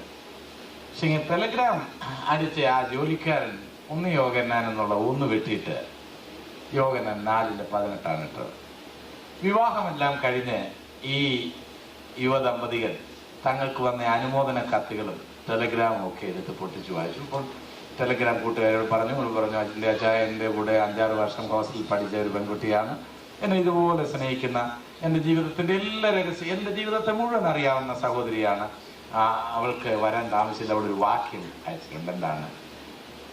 യോഹന്നാൻ 4:18. അങ്ങനെ 5 പേരുണ്ടായിരുന്നു. ഇപ്പോഴുള്ള നിന്റെ ഭർത്താവ് എന്തൊരു ഭയങ്കരമാണ്. പറഞ്ഞ വിഷയം ഗ്രഹിക്കേണ്ടതുപോലെ ഗ്രഹിക്കാതിരുന്നതിനാൽ എന്ത് അപകടം ആ വീട്ടിൽ വരുത്തിക്കാണ്. അതുകൊണ്ട് ഈ നരകത്തെക്കുറിച്ചും മഹോപദ്രവകാലത്തിൽ തള്ളപ്പെടുന്ന വിശ്വാസികളെ കുറിച്ചും ഒക്കെ ഓർക്കുമ്പോൾ രക്ഷ എന്ന് പറയുന്നത് പ്രവൃത്തി കൊണ്ടാണോ എന്ന് എളുപ്പം തോന്നിപ്പോകും. രക്ഷ പ്രവൃത്തി കൊണ്ടല്ല. ഗോൽഗോത്ത മലയുടെ മുകളിൽ കാരിലും പാണിയിൽ യാഗമായി തീർന്ന കർത്താവായ യേശു ക്രിസ്തുവിലുള്ള വിശ്വാസത്തിലൂടെ നമുക്ക് ലഭിക്കുന്നതാണ് രക്ഷ. പ്രവൃത്തിയാൽ ആരും രക്ഷപ്പെടുന്നില്ല, പ്രവൃത്തിയാൽ ആരും സ്വർഗത്തിൽ പോകുന്നില്ല. ഇതാണ് ഇതിന്റെ പരമസത്യം. എന്നാൽ നമുക്ക് നൽകിയിരിക്കുന്ന ഈ രക്ഷ ഒരിക്കലും നഷ്ടപ്പെടുകയില്ല. എന്നാൽ അത് നമുക്ക് നഷ്ടപ്പെടുത്താം. നമ്മളിൽ നിന്നുള്ള ആ രക്ഷയിൽ നിന്നും നമ്മൾ അകന്നുപോയോ ഇല്ലയോ എന്ന് ചിലപ്പോൾ അറിയുവാൻ കഴിഞ്ഞെന്ന് വരികയില്ല. ആ സമയത്തും പാട്ടും പ്രാർത്ഥനയും ഒക്കെ കാണും, പക്ഷെങ്കിൽ നമ്മൾ രക്ഷയിൽ നിന്ന് അകന്നായിരിക്കും. യേശുക്രിസ്തുവിന്റെ അമ്മ പോലും തന്നിൽ നിന്നും നഷ്ടപ്പെട്ട തന്റെ മകനെ കാണാതെ ദീർഘ മണിക്കൂറുകൾ യാത്ര ചെയ്തതായി ബൈബിളിൽ വായിക്കുന്നു. അങ്ങനെ ക്രിസ്തുവിൽ നിന്നും രക്ഷയിൽ നിന്നും വളരെ അകന്നു പോകുന്ന ഒരു മനുഷ്യൻ, അവനും ക്രിസ്ത്യാനിയാണെന്നും വിശ്വാസിയാണെന്നും സാത്താൻ അവന്റെ ഉള്ളിൽ ആവശ്യമില്ലാത്ത ചിന്ത കൊണ്ടിടുകയും പാടുകയും പ്രാർത്ഥിക്കുകയും പ്രസംഗിക്കുകയും ഒക്കെ ചെയ്യും. എന്നാൽ നിങ്ങൾ വിശ്വാസത്തിൽ തന്നെയാണോ ഇരിക്കുന്നതെന്ന് നോക്കുവീൻ എന്ന് പൗലോസ് ഓർപ്പിക്കുന്നുണ്ട്. എങ്ങനെ നമുക്കറിയാം? നമ്മുടെ ജീവിതത്തിന്റെ ചലനങ്ങളിൽ ക്രിസ്തു നമ്മളിൽ ഉണ്ടോ ഇല്ലയോ എന്ന് നമുക്ക് മനസ്സിലാക്കുവാൻ കഴിയും. അതുകൊണ്ട് ഒരു വിശ്വാസി അല്ലെങ്കിൽ ഒരു ശുശ്രൂഷകൻ നരകത്തിൽ പോകുമെന്നും മഹോപദ്രവ കാലങ്ങളിലേക്ക് പോകുമെന്നും ഒക്കെ പറയുമ്പോൾ അതിൽ നിന്നും അർത്ഥമാക്കേണ്ട പ്രധാനമായ വിഷയം, ഒരു വിശ്വാസിയും നരകത്തിൽ പോകുകയില്ല, ഒരു ശുശ്രൂഷകനും നരകത്തിൽ പോകുകയില്ല. എന്നാൽ ആ കൃപയിൽ നിന്നും ആ വിശുദ്ധിയിൽ നിന്നും ആ രക്ഷയിൽ നിന്നും അവൻ അറിയാതെ മാറിയെന്നിരിക്കാം. പാപം ചെയ്തുകൊണ്ടേയിരിക്കും, പക്ഷെങ്കിൽ കൃപയും യേശുവും അവനിലില്ല. തന്മൂലം അവൻ നരകത്തിലെത്തുന്നു. അതുകൊണ്ടാണ് കല്യാണ വസ്ത്രം നഷ്ടപ്പെട്ട മനുഷ്യനെ ഏറ്റവും പുറത്തുള്ള ഇരുട്ടിൽ തള്ളുവാൻ ദൈവം പറയുന്നത്. താലന്തുകളിൽ ഒരെണ്ണം കുഴിച്ചിട്ട ഒരുവനെ ഏറ്റവും പുറത്തുള്ള ഇരുട്ടിൽ കൊണ്ടുപോയി തള്ളുവാൻ പറയുന്നു. ഇവരുടെ എല്ലാ കുറ്റങ്ങൾ നമ്മൾ പരിശോധിച്ചാൽ ഒരാൾ താലന്ത് വ്യാപാരം ചെയ്തില്ലെന്നേ ഉള്ളൂ, മറ്റൊരാൾ കല്യാണ വസ്ത്രം സൂക്ഷിച്ചില്ലെന്നേ ഉള്ളൂ. കൊലപാതകം ചെയ്തെന്നോ വ്യഭിചാരം ചെയ്തെന്നോ മോഷ്ടിച്ചെന്നോ രേഖപ്പെടുത്തിയിട്ടില്ല. എന്നാൽ ഇവർ താലന്തുകൾ വ്യാപാരം ചെയ്യാതിരുന്നതും കല്യാണ വസ്ത്രം ഇവർ സൂക്ഷിക്കാതിരുന്നതും അവരുടെ ജീവിതത്തിൽ വർഷങ്ങൾക്ക് മുൻപ് അവർ കൃപയിൽ നിന്നും യേശുവിൽ നിന്നും മാറിപ്പോയെന്നും അങ്ങനെ മാറിപ്പോയ സത്യം അവർ ഗ്രഹിക്കാതിരുന്നു എന്നുള്ളതുമാണ് സത്യം. 10 കന്യകമാരുടെ ഉപമയിൽ 5 പേർ നഷ്ടപ്പെടുന്നു. ആ 5 പേരിൽ അവരാകപ്പാടെ ചെയ്ത തെറ്റ് എണ്ണ വിളക്കിൽ സൂക്ഷിച്ചിരുന്നില്ല എന്ന് മാത്രമാണ്. എണ്ണ വിളക്കിൽ ഇല്ലാതിരുന്നതിനാൽ മണവാളൻ അവനെ തള്ളി എന്നോർക്കുമ്പോൾ നമുക്ക് കഠിന മണവാളനാണെന്ന് തോന്നിപ്പോകും. വാസ്തവത്തിൽ ആ മണവാളനിൽ നിന്നും അവരുടെ ഹൃദയം അകലുകയും മണവാളനെ സ്നേഹിക്കുന്നുവെന്ന് അവർ ബാഹ്യമായി പറയുന്നതേ ഉള്ളൂ. അവർ യഥാർത്ഥമായി ആഗ്രഹിച്ചിരുന്നെങ്കിൽ എണ്ണ എന്ത് ചെയ്യുമായിരുന്നു? അവർ സൂക്ഷിക്കുമായിരുന്നു. അപ്പോൾ അവരുടെ ആത്മീക ജീവിതം ആരംഭത്തിൽ ഒരുപക്ഷെ ശരിയായിരുന്നാലും പിൽക്കാലങ്ങളിൽ കപടകരമായി തീർന്നു. അതുകൊണ്ട് നിങ്ങൾ വിശ്വാസത്തിൽ ഇരിക്കുന്നുവോ എന്ന് നിങ്ങളെ തന്നെ പരിശോധിപ്പീൻ എന്ന് ബൈബിൾ പറഞ്ഞിരിക്കുന്നു. അതുകൊണ്ടാണ് ഞാൻ പറഞ്ഞത്, മിക്കവാറും പലതും പോകാൻ സാധ്യതയില്ല. രക്ഷിക്കപ്പെട്ടപ്പോൾ നല്ല അനുഭവം ഉണ്ടായിരുന്നുള്ള സത്യമാണ്. നാം രക്ഷിക്കപ്പെട്ടപ്പോൾ നാം ചെയ്യാത്ത എത്രയോ തെറ്റുകൾ ഇന്ന് ചെയ്യുന്നതിൽ നമുക്ക് യാതൊരു പ്രയാസവുമില്ല. രക്ഷിക്കപ്പെട്ട വേളകളിൽ ഒരാളോട് പിണങ്ങിയാൽ നമുക്ക് പ്രാർത്ഥിക്കാനൊക്കെ ഓടി നമ്മൾ പോയി എന്ത് ചെയ്യുന്നു? ക്ഷമ ചോദിക്കുന്നു. ഇന്ന് എത്ര പിണങ്ങിയിരുന്നാലും കർത്തൃമേശ തിന്നുവാൻ നമുക്ക് കഴിയുന്നു. ഞാനൊരു മനുഷ്യനെ അറിയാം, ഞാൻ നോക്കിക്കൊണ്ടിരിക്കുകയാണ്. കർത്തൃമേശ കഴിഞ്ഞ് രഹസ്യ ചുംബനത്തിന് വേണ്ടി വന്നപ്പോൾ ഇയാൾ തട്ടിമാറ്റുന്നു. രണ്ടും കർത്തൃമേശ കഴിഞ്ഞിട്ടിരിക്കുകയാണ്. ഞാൻ അദ്ദേഹത്തോട് വിളിച്ചു ചോദിച്ചു, എന്റെ അച്ഛ എന്താ ഈ പരിപാടി ചെയ്ത്? അവൻ ഉമ്മ കൊടുക്കാൻ നോക്കിയല്ല, അവൻ കടിച്ചു പറിക്കും. അപ്പോൾ ആ മനുഷ്യന്റെ ഹൃദയം എത്രമാത്രം കഠിനപ്പെട്ടെന്ന് ഞാൻ അദ്ദേഹത്തോട് പറഞ്ഞു, കടിച്ചു പറിക്കുന്ന പരിപാടിയില്ല, ഇനി മേലാൽ ഞാൻ ശുശ്രൂഷിക്കുന്നത് സാക്ഷിക്കോ അനങ്ങയോ ചെയ്തേക്കരുന്ന് പറഞ്ഞു. ഇവിടെ പറ്റിയെന്ന് പറഞ്ഞു. പുള്ളി അമേരിക്കക്കാരനും പേർഷ്യക്കാരനൊക്കെ ആയിരുന്നു. പുള്ളിയോട് അങ്ങനെ പറയുകയില്ലെന്നാണ് അദ്ദേഹം ഓർത്ത്. ഞാൻ പറഞ്ഞു ഇവിടെ പറ്റിയല്ല പണി എന്ന് പറഞ്ഞു. അപ്പോൾ ഏത് തെറ്റും ചെയ്യുവാനൊന്നും മടിയില്ല. ഇല്ലാത്ത അനുഭവം വരുന്നതിന്റെ അർത്ഥം യേശുവിൽ നിന്നും കൃപയിൽ നിന്നും 100% മാറിയിരിക്കുകയാണ്. എന്നാൽ ആ സത്യം എന്ത് ചെയ്യുന്നില്ല, അറിയുന്നില്ല. അത് വരാതിരിക്കുവാനാണ് നാം ഈ ദൈവത്തിന്റെ വചനം ചിന്തിക്കുന്നത്. ഈ ദൈവത്തിന്റെ വചനം കേൾക്കുമ്പോൾ നാം വിശ്വാസത്തിൽ തന്നെയാണോ എന്ന് നമുക്ക് ശാന്തമായ ശോധന ചെയ്യാം. വെളിപ്പാട് പുസ്തകത്തിലേക്ക് നമുക്ക് കടന്നു വരാം. വെളിപ്പാട് പുസ്തകം 22-ാം അധ്യായം അതിന്റെ 20-ാം വാക്യം. വെളിപ്പാട് ഇത് സാക്ഷീകരിക്കുന്നവൻ അതേ ഞാൻ വേഗം വരുന്നു എന്ന് അരുളി ചെയ്യുന്നു. ആമേൻ. കർത്താവായ യേശുവേ വേഗം വരേണമേ. 66 പുസ്തകങ്ങളിലെ അവസാന ഗ്രന്ഥമായിരിക്കുന്ന വെളിപ്പാട് പുസ്തകത്തിൽ ഈ സാക്ഷ്യങ്ങളെല്ലാം സാക്ഷീകരിച്ച, അഗ്നിയാലയ്ക്കൊത്ത കണ്ണുള്ള, മാറത്ത് പൊൻകച്ച ധരിച്ച, വെള്ളോട്ടിന് സദൃശ്യമായ കാലുള്ള, പെരുവെള്ളത്തിന് തുല്യമായ ശബ്ദമുള്ള, തന്റെ ദാസന്മാരാകുന്ന 7 നക്ഷത്രങ്ങളെ വലങ്കരങ്ങളിൽ പിടിച്ചിരിക്കുന്ന, തന്റെ സഭയാകുന്ന എഫെസോസ്, സ്മുർന്ന, പെർഗമോസ് തുടങ്ങിയ 7 സഭകളാകുന്ന നിലവിളക്കിയുടെ മധ്യത്തിൽ വെള്ള നിലയങ്കി ധരിച്ചുകൊണ്ട് ഉലാവുന്നവനായ കർത്താവ് വെളിപ്പാടുകളുടെ ചുരുളുകൾ മുഴുവൻ അടിച്ചു കൊടുത്തിട്ട് പറയുകയാണ്, ഇതെല്ലാം സാക്ഷീകരിക്കുന്ന ഞാൻ, അൽഫയും ഒമേഗയുമായിരിക്കുന്ന ഞാൻ, ആദ്യനും അന്ത്യനുമായിരിക്കുന്ന ഞാൻ, ഭൂരാജാക്കന്മാരിൽ അധിപതിയായിരിക്കുന്ന ഞാൻ, മരണത്തിൽ നിന്നും ഉയർത്തെഴുന്നേറ്റ ഏകജാതനായിരിക്കുന്ന ഞാൻ, ദാവീദിന്റെ വേരായിരിക്കുന്ന ഞാൻ, ഉദയ നക്ഷത്രമായിരിക്കുന്ന ഞാൻ, സഭയുടെ കാന്തനായിരിക്കുന്ന ഞാൻ അരുളി ചെയ്യുകയാണ്, ഇതാ ഞാൻ വേഗം വരുന്നു. Price the Lord, praise the Lord. ആകാശവും ഭൂമിയും മാറിപ്പോകും, എന്നാൽ എന്റെ കർത്താവിന്റെ വചനത്തിന് മാറ്റം വരികയില്ല. ഈ പ്രസംഗിക്കുന്ന പോൾ ഗോപാലകൃഷ്ണൻ നാളെ മാറിപ്പോകാം, പ്രസംഗിക്കുന്ന എല്ലാവരും മാറിപ്പോകാം, എന്നാൽ എന്റെ യേശുവിന്റെ വചനത്തിന് മാറ്റം വരികയില്ല. Price the Lord, praise the Lord, praise the Lord. പർവ്വതങ്ങൾ ചിലപ്പോൾ മാറിപ്പോകാം, ഭൂമി ചിലപ്പോൾ മാറിപ്പോകാം, സൗരയൂഥം ചിലപ്പോൾ മാറിപ്പോകാം, മിൽക്കി വേ ഗാലക്സി ഒരുപക്ഷെ മാറിപ്പോകാം, CS ബിൽഡിംഗ് മാറിപ്പോകാം, എന്നാൽ എന്റെ യേശുവിന്റെ വചനത്തിന് മാറ്റം വരികയില്ല. ഇത് സാക്ഷീകരിക്കുന്ന ഞാൻ പറയുന്നു, ഇതാ ഞാൻ വേഗം വരുന്നു. Price the Lord, praise the Lord, praise the Lord, praise the Lord. ലോകത്തിൽ ഈ പ്രത്യാശ കൊടുക്കുവാൻ ആർക്ക് കഴിഞ്ഞിട്ടുണ്ട്? സദാം ഹുസൈന്റെ പുറകിൽ ഇറങ്ങിത്തിരിച്ച സാധുക്കൾക്ക് ഈ പ്രതീക്ഷയില്ല. അവർ ഭയവികലരാണ്. ആ നേതാവിന്റെ പുറകെ ഇറങ്ങിത്തിരിച്ചതിനാൽ അവർ അപമാനത്തിലും വേദനയിലുമാണ്. അവനെ ഇറാഖിന്റെ ഭരണാധിപനായി ലഭിച്ചതിനാൽ ആ രാജ്യം ദുഃഖത്തിലാണ്. കാറൽ മാർക്സിന്റെയും ഏംഗൽസിന്റെയും പുറകെ ഒരു സമൂഹം കടന്നുപോയി. അതുകൊണ്ട് കുറെ ദരിദ്ര രാജ്യങ്ങൾ, റഷ്യ, ചൈന, ചെക്കോസ്ലോവാക്യ, റൂമേനിയ തുടങ്ങിയ സമ്പദ്സമൃദ്ധമാകുന്ന രാജ്യങ്ങളെ ദരിദ്രമാക്കി ശോചനീയമായി മാറ്റി. അവർക്ക് മനസ്സിലായി, അവർ പറഞ്ഞു നഷ്ടപ്പെടുവാൻ വിലങ്ങുകൾ, കിട്ടുവാനുള്ളത് ഒരു പുത്തൻ ലോകം. അവർ പ്രതീക്ഷിച്ചു, ഇതുവരെയും കിട്ടിയില്ല. അവർ അവരുടെ പ്രതിമകളെയും ഫോട്ടോകളെയും വലിച്ചെറിഞ്ഞു. പൂനെയിലെ രജനീഷിന്റെ പുറകെ ഒരു കൂട്ടം ആൾക്കാർ കടന്നുപോയി. അമേരിക്കയിലും അയാൾ വന്നു. ഒറിഗനിൽ 90-ലധികം റോൾസ് റോയ്സ് കാർ രജനീഷിനുണ്ടായിരുന്നു. പ്രാർത്ഥിച്ചിട്ട് കിട്ടുകയല്ല കേട്ടോ. പ്രാർത്ഥിച്ചിട്ട് ദൈവം മകനെ നീ ഇങ്ങനെ എയ്ഡ്സ് രോഗമൊക്കെ പിടിച്ചിരിക്കുകയാണല്ലോ, ഒന്ന് നല്ല വണ്ടി കൊള്ളാൻ പറഞ്ഞ് ദൈവം കൊടുത്തൊന്നുമല്ല. അതുകൊണ്ട് ഈ ഭൗതികമായ ഒത്തിരി കിട്ടുന്ന എല്ലാം ദൈവം തന്നാണെന്നൊന്നും പറയരുത്. കർത്താവൻ തരും. അതിനായ സ്തോത്രം. അവൻ ആ ഏരിയ മുഴുവൻ എയർ കണ്ടീഷൻ ചെയ്തിരുന്നു. അവന്റെയും കൂടെ ഒരു വലിയ സമൂഹം കൂടി. മിക്കവാറും ഉള്ളവനെല്ലാം എയ്ഡ്സും അതുമൊക്കെയായി. എന്നാൽ ഗോൽഗോത്തായുടെ മലമുകളിൽ കാരിരുമ്പാണികൾക്ക് വേണ്ടി കരങ്ങൾ നീട്ടിക്കൊടുത്ത് ഭാവികൾക്ക് വേണ്ടി പിടഞ്ഞു മരിച്ച നസ്രയനായ യേശു തന്റെ അനുഗാമികളോട് പറയുകയാണ്, ഇതാ ഞാൻ വേഗം വരുന്നു. Price the Lord, praise the Lord. തന്നെ താൻ ധരിച്ച് ക്രൂശെടുക്കുന്ന തന്റെ ജനത്തോട് പറയുകയാണ്, ഇതാ ഞാൻ വേഗം വരുന്നു.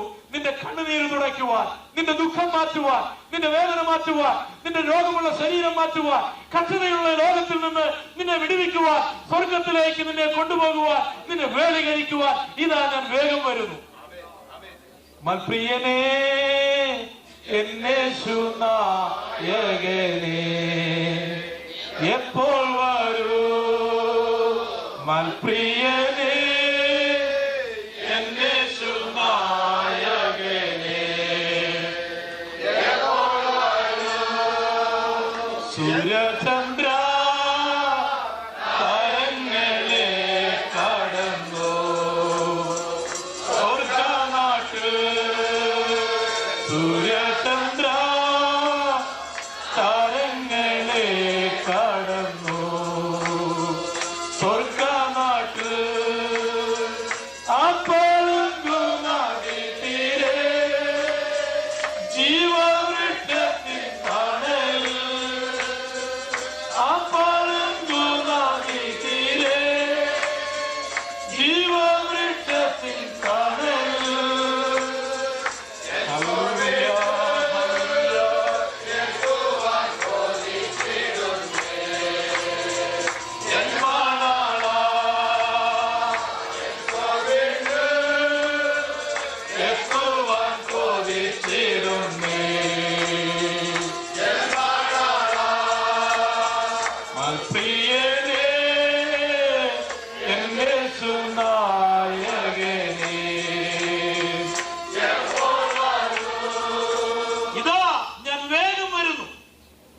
സഭയ്ക്ക് അതിന്റെ റെസ്പോൺസ് എന്താണ്? ആമേൻ കർത്താവേ വരണമേ.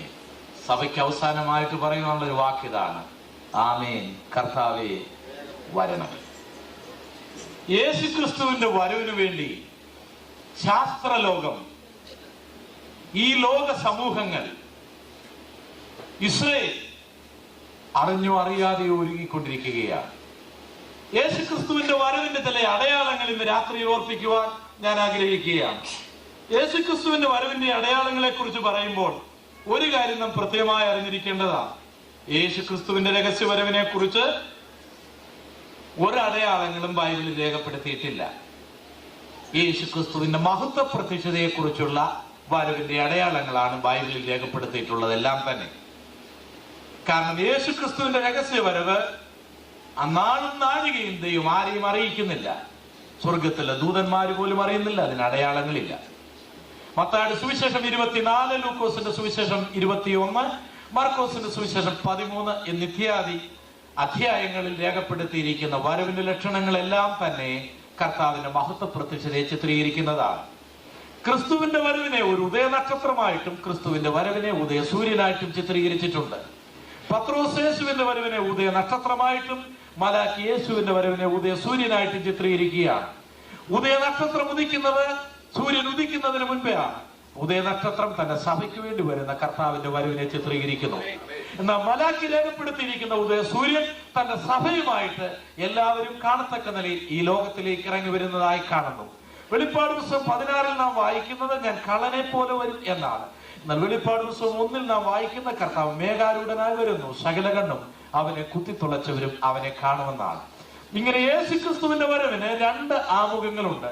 ഒന്ന് ക്രിസ്തുവിന്റെ രഹസ്യവരവ്, അതിന്റെ തന്റെ സഭയ്ക്ക് വേണ്ടി, തന്റെ കാന്തയ്ക്ക് വേണ്ടി മാത്രം, കറ, വാട്ടം, ചുളുക്കം, മാലിന്യം ഒന്നുമില്ലാത്ത തന്റെ സഭയ്ക്ക് വേണ്ടിയുള്ള ക്രിസ്തുവിന്റെ വരവ്. 2 ക്രിസ്തുവിന്റെ സഭയുമായിട്ടുള്ള ഭൂമിയിലേക്കുള്ള വരവ്. ഇതിന്റെ ഇടക്കാലം കേവലം 7 വർഷങ്ങൾ മാത്രമേ ഉള്ളൂ.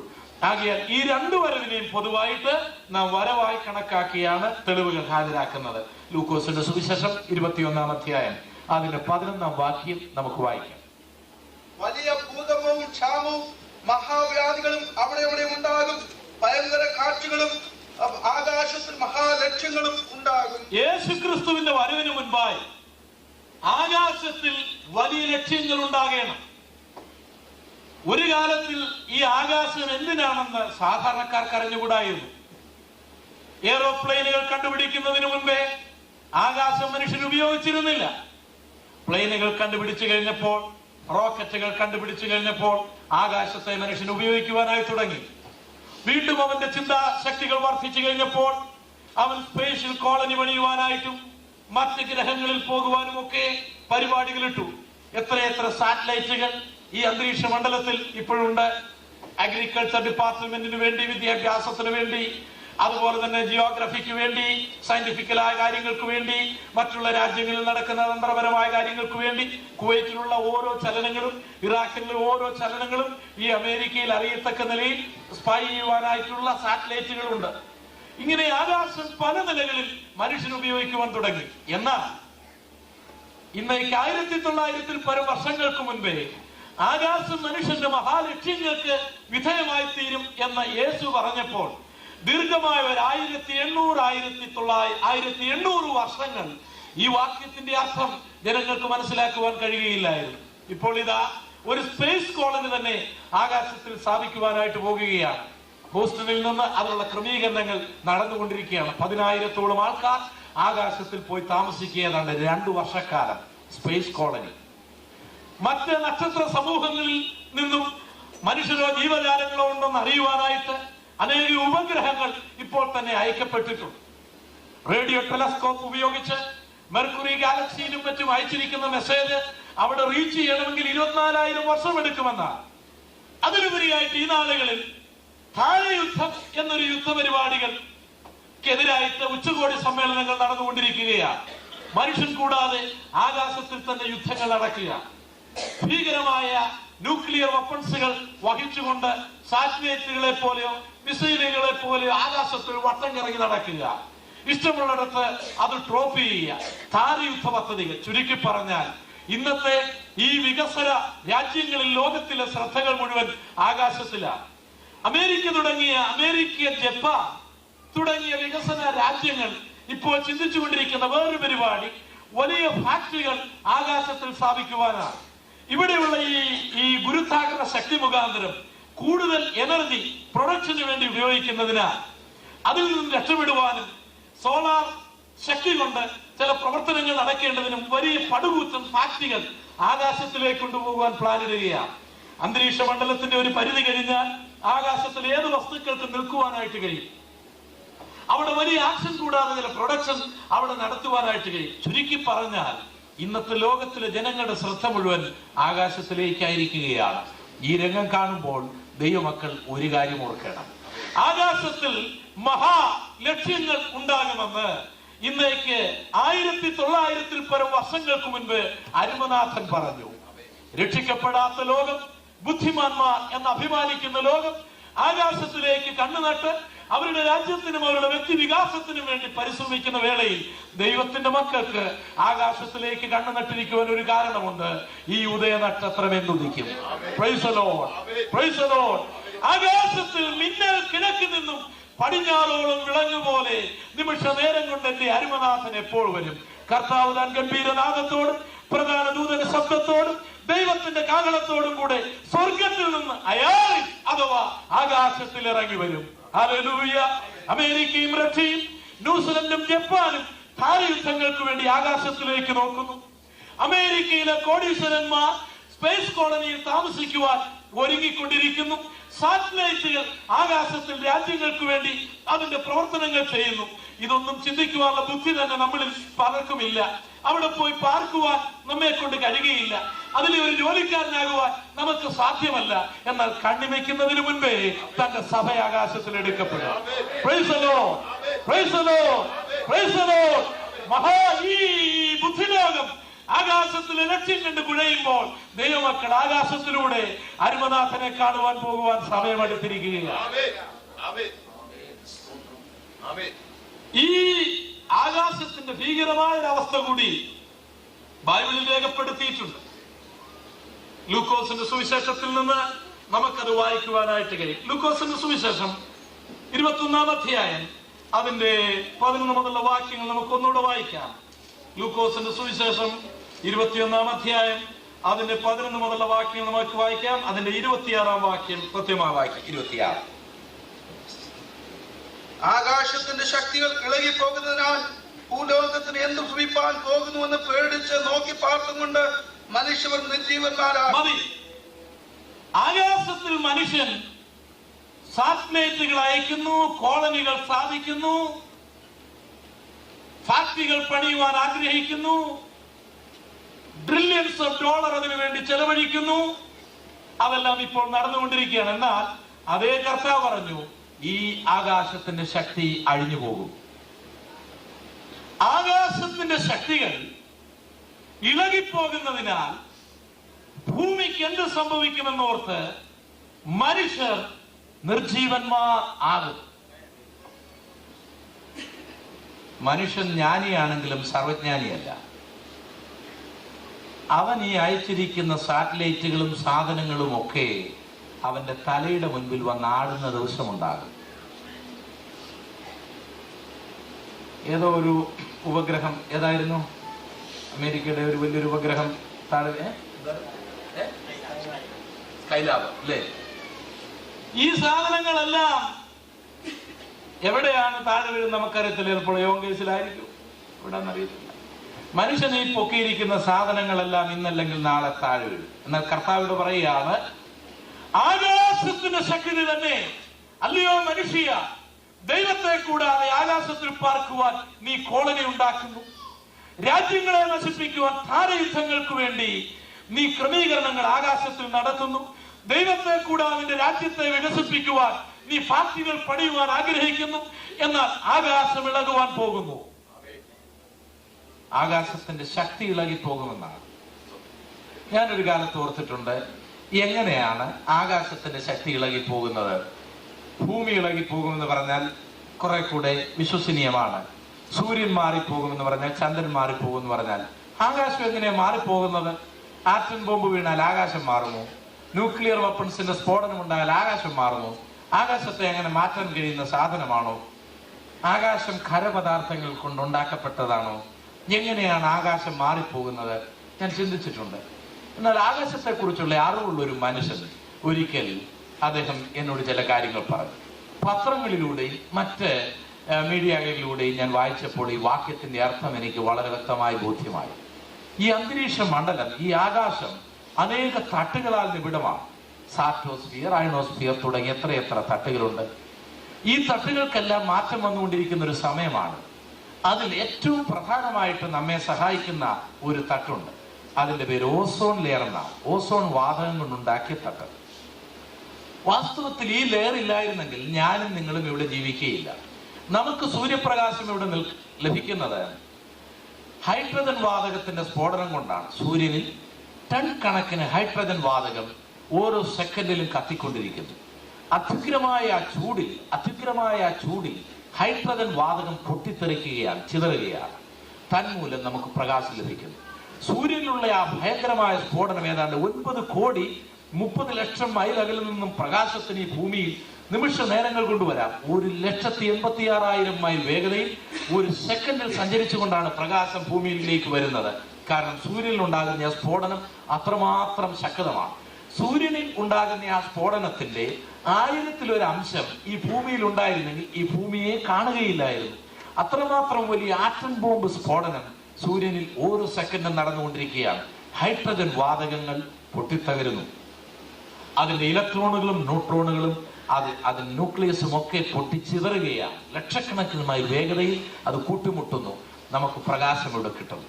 എന്നാൽ ഈ ലഭിക്കുന്നതായ ഈ പ്രകാശ കിരണങ്ങൾ നമുക്കില്ലെങ്കിൽ ജീവിക്കാൻ ഇവിടെ കഴിയുകയില്ല. നമ്മളെല്ലാവരും മരിക്കും, എല്ലാ സസ്യങ്ങളും മരിക്കും, ഭൂഗോളം ഒരു മഞ്ഞുകെട്ടിയായി മാറ്റപ്പെടും. എന്നാൽ അതേ വേഗതയിൽ അതേ സ്ഥലത്തുനിന്നും വരുന്ന വേറെ ഒരു കിരണമുണ്ട്. അതിന് അൾട്രാ വയലറ്റ് രശ്മി എന്ന് പറയും, മാരക കിരണങ്ങൾ. ആ കിരണങ്ങളും ഈ ജീവകിരണത്തോടുകൂടി നമുക്ക് ആവശ്യമുള്ള അതേ പ്രകാശകിരണത്തോടുകൂടി ഒരേ ഉറവിടയിൽ നിന്നും ഒരേ സ്ഫോടനത്തിന്റെ പരിണിത ഫലമായി വരുന്നതാണ്. ആ കിരണങ്ങൾ രണ്ടും നമ്മൾ പതിച്ചാൽ മരിച്ചു പോകും, രണ്ടും പതിക്കാതിരുന്നാലും നമ്മൾ മരിച്ചു പോകും. അതുകൊണ്ട് ദൈവം തമ്പുരാൻ ആകാശത്തിൽ വെച്ചിരിക്കുന്ന പ്രകാശമരിക്കുന്ന അരിപ്പയാണ് ഓസോൺ ലെയർ. എത്ര അത്ഭുതകരമായ ദൈവം നമ്മുടെ തലയ്ക്ക് മീതെ ക്രമീകരണങ്ങൾ ചെയ്തിരിക്കുന്നു. മനുഷ്യൻ അവന്റെ മിടുക്ക് കൊണ്ടല്ല ഈ ഭൂമിയിൽ ജീവിക്കുന്നത്, ദൈവത്തിന്റെ അത്ഭുതകരമായ ക്രമീകരണം കൊണ്ടാണ്. മനുഷ്യന്റെ ശാസ്ത്രീയ വിജ്ഞാനം കൊണ്ടും അവന്റെ ക്രമീകരണം കൊണ്ടുമല്ല മനുഷ്യൻ ഈ ഭൂമിയിൽ ജീവിക്കുന്നത്. ദൈവം തികച്ചും ശാസ്ത്രീയപരമായി എല്ലാ കാര്യങ്ങളെയും ക്രമീകരിച്ചിരിക്കുകയാണ്. ദൈവത്തിന്റെ സൃഷ്ടിയും പ്രവർത്തനങ്ങളും ഒക്കെ തികച്ചും ശാസ്ത്രീയമാണ്. അതിനെ ഖണ്ഡിക്കുവാൻ ആർക്കും കഴിയുകയില്ല. ഏതെങ്കിലും തോട്ടത്തിൽ മനുഷ്യനെ സൃഷ്ടിച്ചാക്കിയ നില നോക്കിക്കേ. ഒരു ഗാർഡനിലാണ് ദൈവം മനുഷ്യനെ ആക്കിയത്. അവന് ശുദ്ധജലം കൊടുക്കുവാനായിട്ട് നല്ല നദികൾ ഉണ്ടാക്കി കൊടുത്തു. അവന് ജോലി ചെയ്യണമെന്നുള്ള നിർദ്ദേശം കൊടുത്തു. ഭക്ഷിക്കുവാനുള്ള ആഹാരത്തെ കുറിച്ച് പറയുമ്പോൾ ഫലവൃക്ഷം ഭക്ഷിക്കണമെന്ന്, ഫലങ്ങൾ ഭക്ഷിക്കണമെന്ന് അവനോട് ആവശ്യപ്പെടുന്നു. ഇതൊക്കെ ആരോഗ്യത്തിന് എത്ര ഉത്തമമായ കാര്യമാണ്. അവനെ അവിടെ പാർക്കുക മാത്രമല്ല, അവൻ ഈ ഭൂമിയിൽ ചലിക്കേണ്ടതിന് വേണ്ടി ദൈവം എത്ര ശാസ്ത്രീയമായ കാര്യങ്ങൾ ചെയ്തിരിക്കുകയാണ്. എന്നാൽ മനുഷ്യൻ അവന്റെ ജ്ഞാനത്തിന്റെ അധികമായ അതിപ്രസരണം മൂലം എല്ലാം ഒരു നിമിഷം കൊണ്ട് ഉള്ളിലാക്കി ഇവിടെ അങ്ങ് സ്വർഗം സ്ഥാപിക്കുവാനുള്ള അവന്റെ പരിശ്രമം മുഖാന്തരം അവൻ പടുത്തുയർത്തിയ ഫാക്ടറികളും അവന്റെ വാഹനങ്ങളും അവൻ വിസർജിക്കുന്ന സകല വസ്തുക്കളും ഈ അന്തരീക്ഷ മണ്ഡലത്തിൽ ടൺ കണക്കിന് ദിനം തോറും സെക്കൻഡ് തോറും ഉയരുകയാണ്. പ്രകൃതിക്ക് ഇതിനെ വഹിക്കുവാൻ കഴിയുന്നതിനേക്കാളും അപ്പുറമായി കഴിഞ്ഞു. ഓസോൺ ലെയറിന്റെ പരിപാവനതയെ നഷ്ടമാക്കി. ശാസ്ത്രജ്ഞന്മാർ പറയുന്നത് ഓസോൺ ലെയറിന് വലിയ ഹോൾ ഉണ്ടായിരിക്കുന്നു എന്നാണ്. അത് തെക്കേ അമേരിക്കയേക്കാൾ വലുപ്പത്തിലായിരിക്കുന്നു എന്നാണ്. അറിവുള്ളവരെല്ലാം ഭയന്ന് കഴിയുന്ന ഒരു കാലമാണ്. കാരണം അവർക്കറിയാം ഇനി അധികം കാലം ഇവിടെ ജീവിക്കാനൊക്കെയില്ല. ഇവിടെ എത്രമാത്രം പടുയർത്തിയാലും എന്തെല്ലാം ശാസ്ത്രീയ പരിപാടി ഉണ്ടാക്കിയാലും ഓസോൺ ലെയർ നഷ്ടപ്പെട്ടാൽ മനുഷ്യജീവിതം ഇവിടെ അസാധ്യമാണ്. മഹോപദ്രവകാലത്ത് പൂർണ്ണമായി മാറുമെന്ന് ബൈബിൾ രേഖപ്പെടുത്തിയിട്ടുണ്ട്. സഹസ്രാബ്ദത്തില് പൂർണ്ണമായി വരുമെന്നും ബൈബിൾ രേഖപ്പെടുത്തിയിട്ടുണ്ട്. വിധാനം ഉണ്ടാക്കുക എന്നാണ് അതിനെ കുറിച്ച് പറയുന്നത്. ഞാൻ അതിനെ തെളിയിക്കുവാൻ ഇപ്പോൾ ഇവിടെ നിൽക്കുന്നില്ല. യേശു പറഞ്ഞു, ആകാശത്തിന്റെ ശക്തി ഇളകും. ഇളകുമ്പോൾ ഭൂമിക്ക് എന്ത് സംഭവിക്കും എന്നോർത്ത് മനുഷ്യർ നിർജീവന്മാരാകും. അറിവുള്ളവരെല്ലാം ഇന്ന് നിർജീവന്മാരാകും. നമുക്കിതൊന്നും വലിയ വിഷയമല്ലാത്ത നമുക്ക് പലർക്കും ഈ വിഷയത്തെ കുറിച്ച് അധികം ബോധമില്ലാത്തതുകൊണ്ടാണ്. എന്നാൽ അറിവുള്ള ശാസ്ത്രജ്ഞന്മാർ ഭയവികലരാണ്. അവർക്കറിയാം ഇനി അധികം കാലം ഇവിടെ ജീവിക്കുവാൻ കഴിയുകയില്ല. ലോകം, പ്രകൃതി അവർക്കെതിരാകുകയാണ്. പ്രകൃതി അവർക്കെതിരായാൽ ആർക്കും ഇവിടെ നിൽക്കുവാൻ കഴിയും. എന്നാൽ ഓസോൺ ലെയർ പൂർണ്ണമായി മാറാതിരിക്കുന്നതിന്റെ പ്രധാന കാരണം തന്റെ സഭയാകുന്ന കാന്ത ഇവിടെയുണ്ട്. Price the Lord, praise the Lord, praise the Lord. തന്നെ ആരാധിക്കുന്ന ഒരു സമൂഹം ഈ ഭൂമിയിലുണ്ട്. തനിക്ക് സ്വത്രം ചെയ്യുന്ന ഒരു സമൂഹം ഇവിടെയുണ്ട്. തന്റെ വരവിന് വേണ്ടി കാത്തിരിക്കുന്ന ഒരു സമൂഹം ഇവിടെയുണ്ട്. അവന്റെ കുറുമ്പ്രാവിനെ അവൻ ദുഷ്ടമൃഗത്തിന് ഏൽപ്പിക്കുന്നില്ല. Praise the Lord, praise the Lord, praise the Lord. അവന്റെ സഭ ഈ ഭൂമിയിലുള്ളത് കൊണ്ടാണ് ഈ ഭൂമിയിലുള്ള സകലരും ജീവിക്കുന്നു പറയും. ദൈവമക്കൾ ഇവിടെ ഉള്ളത് കൊണ്ടാണ് ജോർജ് ബുഷ് ഭക്ഷണം കഴിച്ച് ജീവിക്കുന്നത്. ദൈവമക്കൾ ഈ ഭൂമി ഉള്ളത് കൊണ്ടാണ് ഗോർബച്ചോ പട്ടിണിയില്ലാതെ ജീവിക്കുന്നത്. ദൈവമക്കൾ ഇവിടുന്ന് മാറിക്കഴിഞ്ഞാൽ ഇവരെല്ലാം ഒരു പീസ് ബ്രെഡിന് വേണ്ടി ആഴ്ചകൾ ക്യൂ നിൽക്കുമെന്ന് ഈ ബൈബിൾ പറയുന്നു. Price the Lord, praise the Lord, praise the Lord. എന്നാൽ ഒരു വലിയ സ്ഫോടനത്തിനു വേണ്ടി ഈ പ്രപഞ്ചം ഒരുങ്ങിക്കൊണ്ടിരിക്കുകയാണ്. അത് നടക്കാതിരിക്കുന്ന തന്റെ സഭ ഈ ഭൂമിയിലുള്ളത് കൊണ്ടാണ്. ഈ കാര്യം നമ്മുടെ അരുമനാഥൻ നേരത്തെ പറഞ്ഞിരിക്കുന്നു. ആകാശത്തിന്റെ ശക്തികൾ ഇളകിപ്പോകുന്നതിനാൽ ഭൂമിക്ക് എന്ത് സംഭവിക്കും എന്നോർത്ത് മനുഷ്യർ നിർജീവന്മാരാകും. എന്നാൽ ദൈവമക്കൾ ശക്തരാകും. Price the Lord. അവനെ കാത്തിരിക്കുന്നവർ ശക്തിയെ പുതുക്കും. അവനെ കാത്തിരിക്കുന്നവർ ശക്തിയെ പുതുക്കും. അവർ കഴുകന്മാരെ പോലെ ചിറകടിച്ച് ആകാശത്തിൽ പറന്നുയരും. Praise the Lord, praise the Lord, praise the Lord. ജ്ഞാനത്തിനും ബുദ്ധിയിലും പണത്തിനും കഴിവിലും സകല സമ്പത്തുകളും ആകാശത്തിൽ നിക്ഷേപിച്ചിട്ട് പണം സമ്പാദിക്കാമെന്ന് ഓർത്തിരിക്കുന്ന മനുഷ്യൻ, ശാസ്ത്രലോകം, ബുദ്ധിലോകം, ജ്ഞാനിലോകം, ജ്ഞാനികൾ, വിജ്ഞാനികൾ ഈ രംഗം കണ്ട് ഭയവികലരായി അവരുടെ ഹൃദയം മറയ്ക്കുമ്പോൾ യേശുക്രിസ്തുവിന്റെ രക്തത്താൽ വീണ്ടെടുക്കപ്പെട്ടവർ ശക്തിയെ പുതുക്കി കഴുകനെ പോലെ ആകാശത്തിൽ പറന്നു വരും. Price the Lord, praise the Lord. എല്ലാം കണ്ടിട്ട് പലരെയും കണ്ടിട്ട് നിങ്ങളെല്ലാം പോക്കോ, ഏതായാലും ഞാനിപ്പം വരുന്നില്ലെന്നാണ് പലരുടെയും ചിന്ത. ഈ നാളുകളിൽ ശക്തിയെ പുതുക്കാൻ കഴിയുന്നില്ലെങ്കിൽ മിക്കവാറും ഇവിടെ തന്നെ തങ്ങാൻ സാധ്യതയാണ്.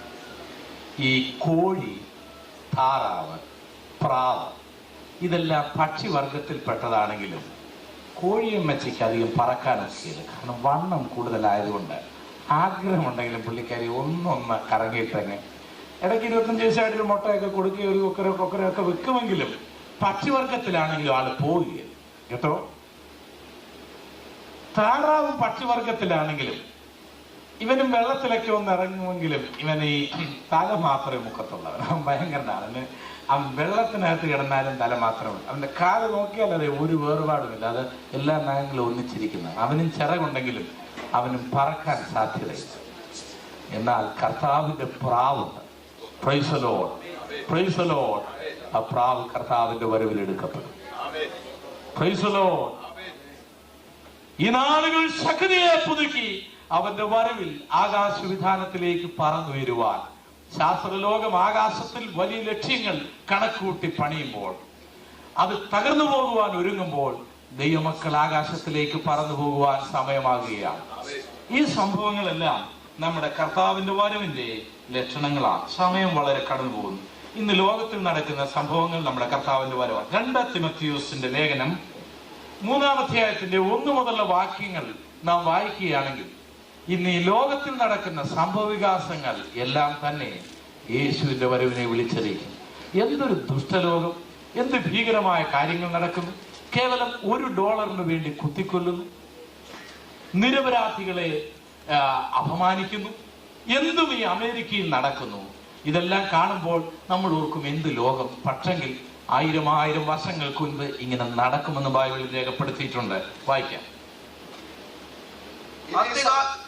അന്ത്യകാലത്ത് ദുർഘട സമയങ്ങൾ വരുമെന്നറിയുക. അന്ത്യകാലത്ത് ദുർഘട സമയങ്ങൾ വരുമെന്നറിയാം. ഞാൻ ഒരു കാര്യം പറയാം. ഈ അമേരിക്കയിലൊക്കെ വന്ന് ഇന്ത്യയിലെ കഷ്ടതയും ഇന്ത്യയിലെ പ്രയാസമൊക്കെ മാറി ജീവിതം അല്പം സുഖമായിക്കൊള്ളട്ടെ എന്നോർത്താണല്ലോ നമ്മൾ പലരും ഇവിടെ വന്നത്. ദൈവം അതിനായിട്ട് നമ്മളെല്ലാവരെയും അനുഗ്രഹിക്കട്ടെ, കർത്താവ് സഹായിക്കട്ടെ.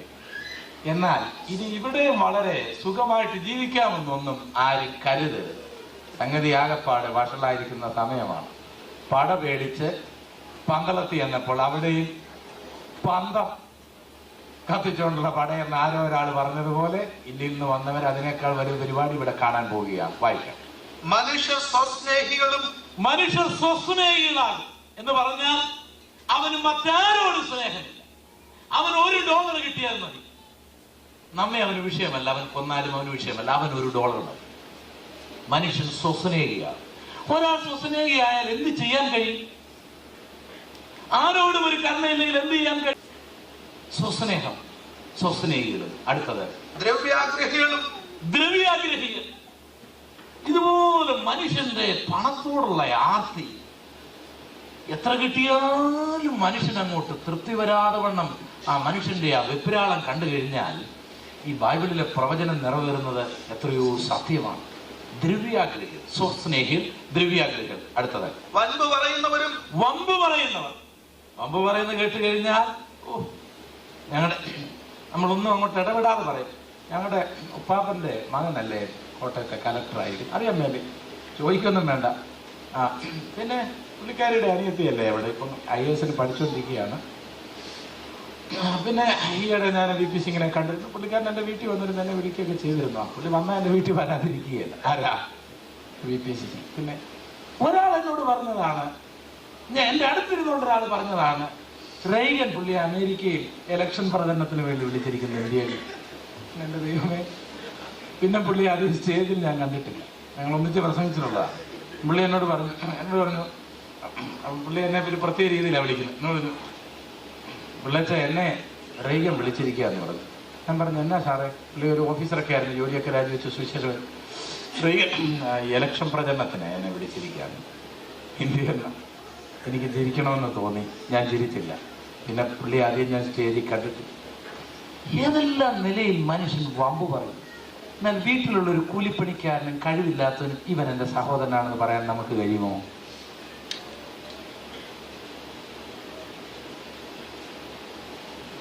ഒരമ്മ ആത്മഹത്യ ചെയ്തൊരു ചരിത്രമുണ്ട്. മകൾക്ക് വേണ്ടി ഭക്ഷണവുമായിട്ട് കോളേജിൽ ചെന്നപ്പോൾ കൂട്ടുകാരികൾ ചോദിച്ചു ആരാണിതെന്ന്. അവർ ഞങ്ങളുടെ വീട്ടിലെ വേലക്കാരിയാണെന്ന്. ആ പെറ്റതള്ള വീട്ടിൽ ചെന്ന് കയറെടുത്ത് കെട്ടിഞ്ഞാണ്. കാരണം അവരുടെ ആരോഗ്യവും സൗന്ദര്യവും എല്ലാം നഷ്ടപ്പെട്ടത് ഈ മകളെ പഠിപ്പിക്കാൻ. മറ്റുള്ളവരുടെ വീട്ടിൽ പോയി വെള്ളം കോരിയും തുണി കഴുകിയും പാത്രം കഴുകി കൊടുത്തും ഇടയ്ക്ക് ജോലി ചെയ്തും രാത്രിയും പകലുമില്ലാതെ അവർ ഈ മകൾക്ക് വേണ്ടി കഷ്ടപ്പെട്ടിട്ട് അവൾ കോളേജിലായപ്പോഴത്തേക്ക് ഇതാരാണെന്ന് ചോദിച്ചപ്പോഴത്തേക്ക് മോക്ക് അമ്മയാണെന്ന് പറയാനൊരു പ്രയാസം. വൻപ് പറയുന്നവരാണ്. ഇനി ആത്മീയ ലോകത്തിൽ വമ്പോ അത് ഇതിനേക്കാൾ ഭയങ്കരമാണ്. അയ്യോ എന്തെല്ലാം അത്ഭുതം. ഞാനിപ്പോഴും ആലപ്പുഴക്കാരി ഒരു സഹോദരി ഓർക്കും. 15 വർഷം മുമ്പ് കണ്ടതാണ്. ഞാൻ ഇതുവരെയും പുള്ളിക്കാരിയെ മറന്നിട്ടില്ല.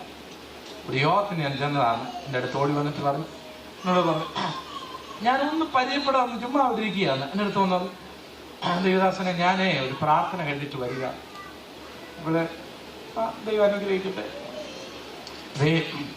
കർത്താവ് ഇന്നൊരു വലിയ അത്ഭവം പറയാം. അപ്പോഴേ എനിക്ക് മനസ്സിലായി ആളിന് രോഗമുണ്ടെന്ന്. ഞാൻ പിന്നെ ഞാൻ പലതും കേൾക്കാതിരിക്കാനൊക്കെയല്ലോ. എപ്പോഴേ പ്രാർത്ഥന കഴിഞ്ഞിട്ട് വരികയാണ്. അതെൻ്റെ കർത്താവിൻ്റെ ദാസനെ ഒരു മുണ്ടിനീര് പിടിച്ചൊരാൾക്ക് വേണ്ടി പ്രാർത്ഥിക്കാനാണ് ഞാൻ പോയത്. ഒത്തിരി പാസ്റ്റർമാരൊന്നും പ്രാർത്ഥിക്കുന്ന സൗഖ്യമായില്ലേ? യേശുമാർക്കൊന്നും വലിയ കൃപയൊന്നും ഇല്ലല്ലോ ഇപ്പോൾ. എന്നാൽ ഈ ഉള്ളവൾ അങ്ങോട്ട് ചെന്ന് എൻ്റെ ദൈവദാസനെ എന്നോട് പറയും കേട്ടോ, എനിക്കങ്ങ് കാലെ കൂടെ പെരുക്കാൻ തുടങ്ങി എന്തെങ്കിലും പറയാനായിട്ട്. പക്ഷെ ഞാൻ ഇങ്ങനെ പിടിച്ചു നിൽക്കുക. എൻ്റെ ദൈവദാസനെ ഞാനങ്ങോട്ട് കൈ വെച്ചു, കണ്ണ് തുറന്നില്ല, അതെങ്ങോട്ട് പോയെന്നറിയത്തില്ല. ഏതാ എന്നിട്ടൊരു അവസാനം പറഞ്ഞൊരു പദം കൂടെയാണ് എന്നെ വളരെ അരിശപ്പെടുത്തി. അതെ, ഈ ഉള്ളവിടെ കൃപയൊന്നും അല്ല,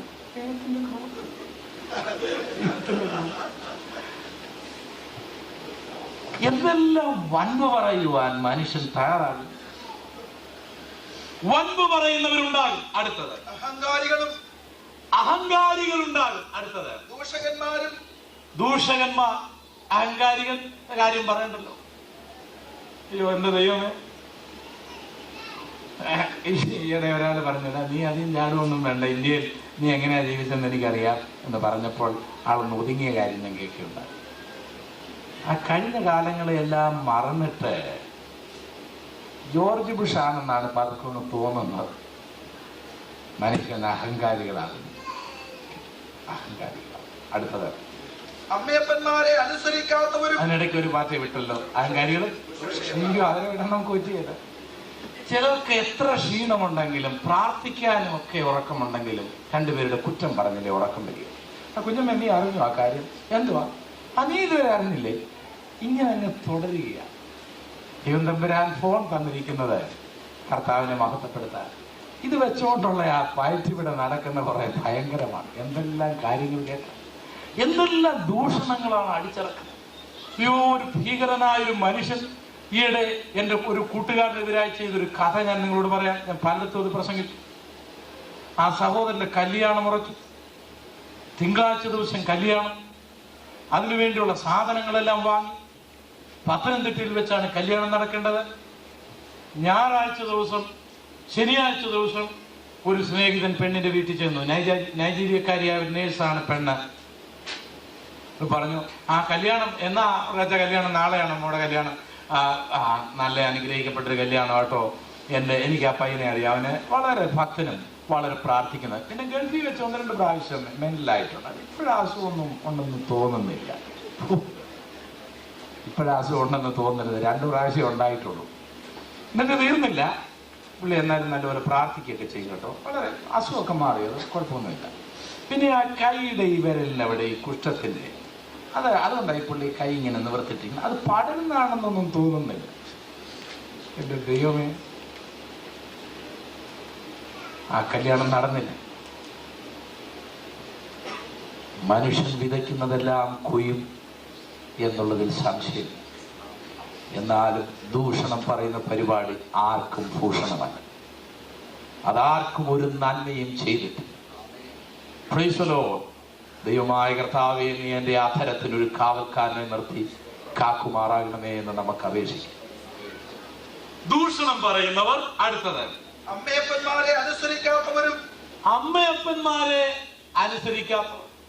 ഞാൻ എൻ്റെ കണ്ണിന് കണ്ടുകൊണ്ടിരിക്കുന്ന ഒരു രംഗം ഞാൻ പറയാം. പൊടിയാടിക്കും എടത്തുവായിക്കും ഇടയ്ക്കുള്ള ഒരു സ്ഥലത്താണ് ഒരു യോഗം കഴിഞ്ഞ് ഞാൻ വരുന്ന സമയത്താണ് കണ്ടത്.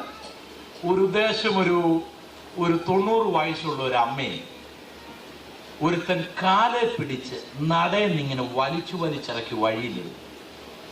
ഒരു കോഴിക്കുഞ്ഞിനെ പോലെ അവരവിടെ കിടന്ന് കരയുന്നവരുടെ ശബ്ദം പുറത്തു വരാൻ ഒക്കുന്നു. സ്വന്തം മക്കൾ ചെയ്ത കാര്യമാണ്. അമേരിക്കയിൽ നിങ്ങളായിരിക്കുമ്പോൾ, ഞാനായിരിക്കുമ്പോൾ മാതാപിതാക്കളെ മറക്കരുത്. അവരുടെ കണ്ണുനീരും കഷ്ടപ്പാടും മറക്കരുത്. അവർക്ക് നിങ്ങളൊരു കത്ത് അയക്കുന്നവർക്ക് ആശ്വാസമായിരിക്കും. നിങ്ങൾ അയക്കുന്ന പണം അവർക്ക് അത്യാവശ്യമല്ലെങ്കിലും നിങ്ങളുടെ ഒരു ജോലിയുടെ വിഹിതം അവരുടെ കയ്യിൽ കിട്ടുന്നവരുടെ ഹൃദയത്തിനൊരു തണുപ്പായിരിക്കും. അവരെ ദുഃഖിപ്പിക്കും. മാതാപിതാക്കളെ അനുസരിക്കുവാൻ ദൈവം നമ്മെ സഹായിക്കും. മാതാപിതാക്കളെ അനുസരിക്കുന്നില്ലെങ്കിൽ തിരിച്ചടി നമുക്കുണ്ടാകും. യാക്കോബ് തന്റെ അപ്പൻ വയസ്സനായിരുന്നപ്പോൾ, പ്രായമാകുമ്പോൾ പല ആഗ്രഹങ്ങൾ ഉണ്ടാകുകയും പുള്ളിക്ക് ഇറച്ചി തിന്നണമെന്നൊരാഗ്രഹം തോന്നി. ഈ സമയം അയാൾ ശരിക്കും മുതലെടുത്തു. ചേട്ടന്റെ ഒരു ഉടുപ്പൊക്കെ ഇട്ട് ചെന്ന് പറഞ്ഞു, ചേട്ടനാണെന്നൊക്കെ പറഞ്ഞു കൊണ്ട് ഭക്ഷണമൊക്കെ കൊണ്ടുകൊടുത്തു. കാറിന് ഒരാൾപ്പാടെ ഒന്ന് തപ്പി നോക്കി കഴിഞ്ഞപ്പോഴത്തെ ചേട്ടന്റെ കോട്ടാണ്, കുഴപ്പമൊന്നുമില്ല. എന്നാലും ഇസ്ഹാക്കിന് തോന്നി, എടാ ശബ്ദം കേട്ടിട്ട് യാക്കോബാണെന്ന് തോന്നുന്നല്ലോ, ഏതായാലും പോട്ടെ, അതിനെ അനുഗ്രഹിച്ചെന്ന് പറഞ്ഞ് അനുഗ്രഹിച്ചു. അപ്പനെ ഒരു ഉടുപ്പ് കൊണ്ട് കളിപ്പിച്ച യാക്കോബ് അന്ന് അപ്പനല്ലായിരുന്നു, ഒരു ബാച്ചിലർ ആയിരുന്നു. വർഷങ്ങൾ കഴിഞ്ഞപ്പോൾ താൻ 13 മക്കളുടെ പിതാവ്, 12 ആൺമക്കളുടെയും ഒരു പെൺകുട്ടിയുടെയും പിതാവായി. ആ സമയത്ത് ഈ ആൺമക്കൾ ഒരു വസ്ത്രവുമായിട്ട് യാക്കോബിന്റെ അടുക്കൽ വന്നു. ആ വസ്ത്രത്തിൽ രക്തക്കറയുണ്ടായിരുന്നു, അത് കീറിപ്പറിഞ്ഞതായിരുന്നു. യാക്കോബ് ഏറ്റവും സ്നേഹിച്ചൊരു മകനായിരുന്നു യോസഫ്. അവര് വന്ന് പറഞ്ഞു, അപ്പാ, നിന്റെ പ്രിയ മകൻ യോസഫിനെ കാട്ടുമൃഗം ക്രൂരമായി കടിച്ചു തീർന്നത് ഞങ്ങൾ കണ്ടു. യാക്കോബ് ബോധം കെട്ട് താഴെ വീണു. കണ്ണു തുറന്നപ്പോൾ ഈ രക്തം പുരണ്ടതായ വസ്ത്രം അത് തൂക്കിയിട്ടിട്ട് അയാൾ എന്നും ഏങ്ങി കരയുമായിരുന്നു. ദൈവം വന്ന് പറഞ്ഞില്ല, ഇടാൻ സാരമില്ല, അത് കളിപ്പില്ലാന്ന് ദൈവം പറഞ്ഞില്ല. അപ്പനെ ഒരു ഉടുപ്പ് കൊണ്ട് കളിപ്പിച്ച യാക്കോബ് അനുഭവിച്ചേ മതിയാകും. ദൈവം പറയുന്നത്, ഞാൻ യാക്കോബിന്റെ ദൈവം എന്ന് പറയുവാൻ ദൈവം ലജ്ജിക്കുന്നില്ല. ദൈവം യാക്കോബിന്റെ ദൈവം, ദൈവം ഇസ്ഹാക്കിന്റെ ദൈവം, ദൈവം അബ്രഹാമിന്റെ ദൈവം. എന്നാൽ യാക്കോബ് വിതച്ചത് കൊയ്യാതെ പോകുവാൻ കഴിയില്ല. Price the Lord. ആകയാൽ കുഞ്ഞുങ്ങളെ, നിങ്ങളുടെ മാതാപിതാക്കളെ ബഹുമാനിക്കുവാൻ ദൈവമായ കർത്താവ് സഹായിക്കുമാറാകട്ടെ. Price the Lord. അല്ലെങ്കിൽ അതുപോലുള്ള വിളഞ്ഞത് നമുക്കുണ്ടാകും. നമ്മൾ എത്ര പ്രാർത്ഥിച്ചാലും അതങ്ങനെയുള്ള വരുത്തുള്ളതാണ്. അതുകൊണ്ട് വളരെ സൂക്ഷിക്കണം. ചെറുപ്പമായതുകൊണ്ട് ഇതൊന്നും അറിയാനായിട്ട് കഴിയുകയില്ല കേട്ടോ.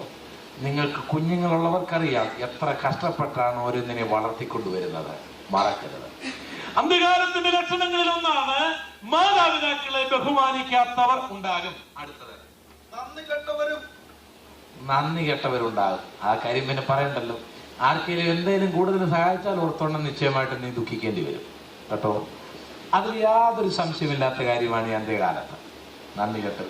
എന്ത് കൊടുത്താലും എന്തെങ്കിലും ഒന്ന് പറയാതിരിക്കല്ലോ. നമ്മുടെ നാട്ടിലാണെങ്കിൽ ഈയിടെയും ഒരു കല്യാണത്തിന് പോയിരുന്നപ്പോൾ, എൻ്റെ ഒരു സ്നേഹിതന്റെ കല്യാണത്തിന് കാവംഭാഗത്തെ മർത്തോമ ഒരു ചർച്ചിലിരിക്കുമ്പോഴേ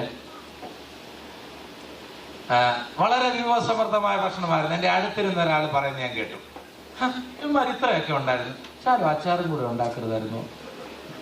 ഞാൻ അന്നേരം ഈ വചനം ഓർക്കുന്ന ദൈവമേ, അയാൾക്ക് ഇത് കഴിച്ചിട്ട് പോയാൽ പോലെ, വേണമെങ്കിൽ അതവിടെ വെച്ചാൽ ചാലും അച്ചാറും കൂടെ ഉണ്ടാക്കരുതായിരുന്നു. നന്ദി കെട്ടവരുണ്ടാകും. എന്ത് ചെയ്താലും നന്ദി കെട്ടവർ കാണും. പക്ഷെങ്കിൽ കർത്താവ് പ്രതിഫലം തരും എന്നുള്ള വിശ്വാസത്തിൽ ചെയ്താൽ മതി, സ്വർഗം അനുഗ്രഹിക്കാതിരിക്കും. അടുത്തത്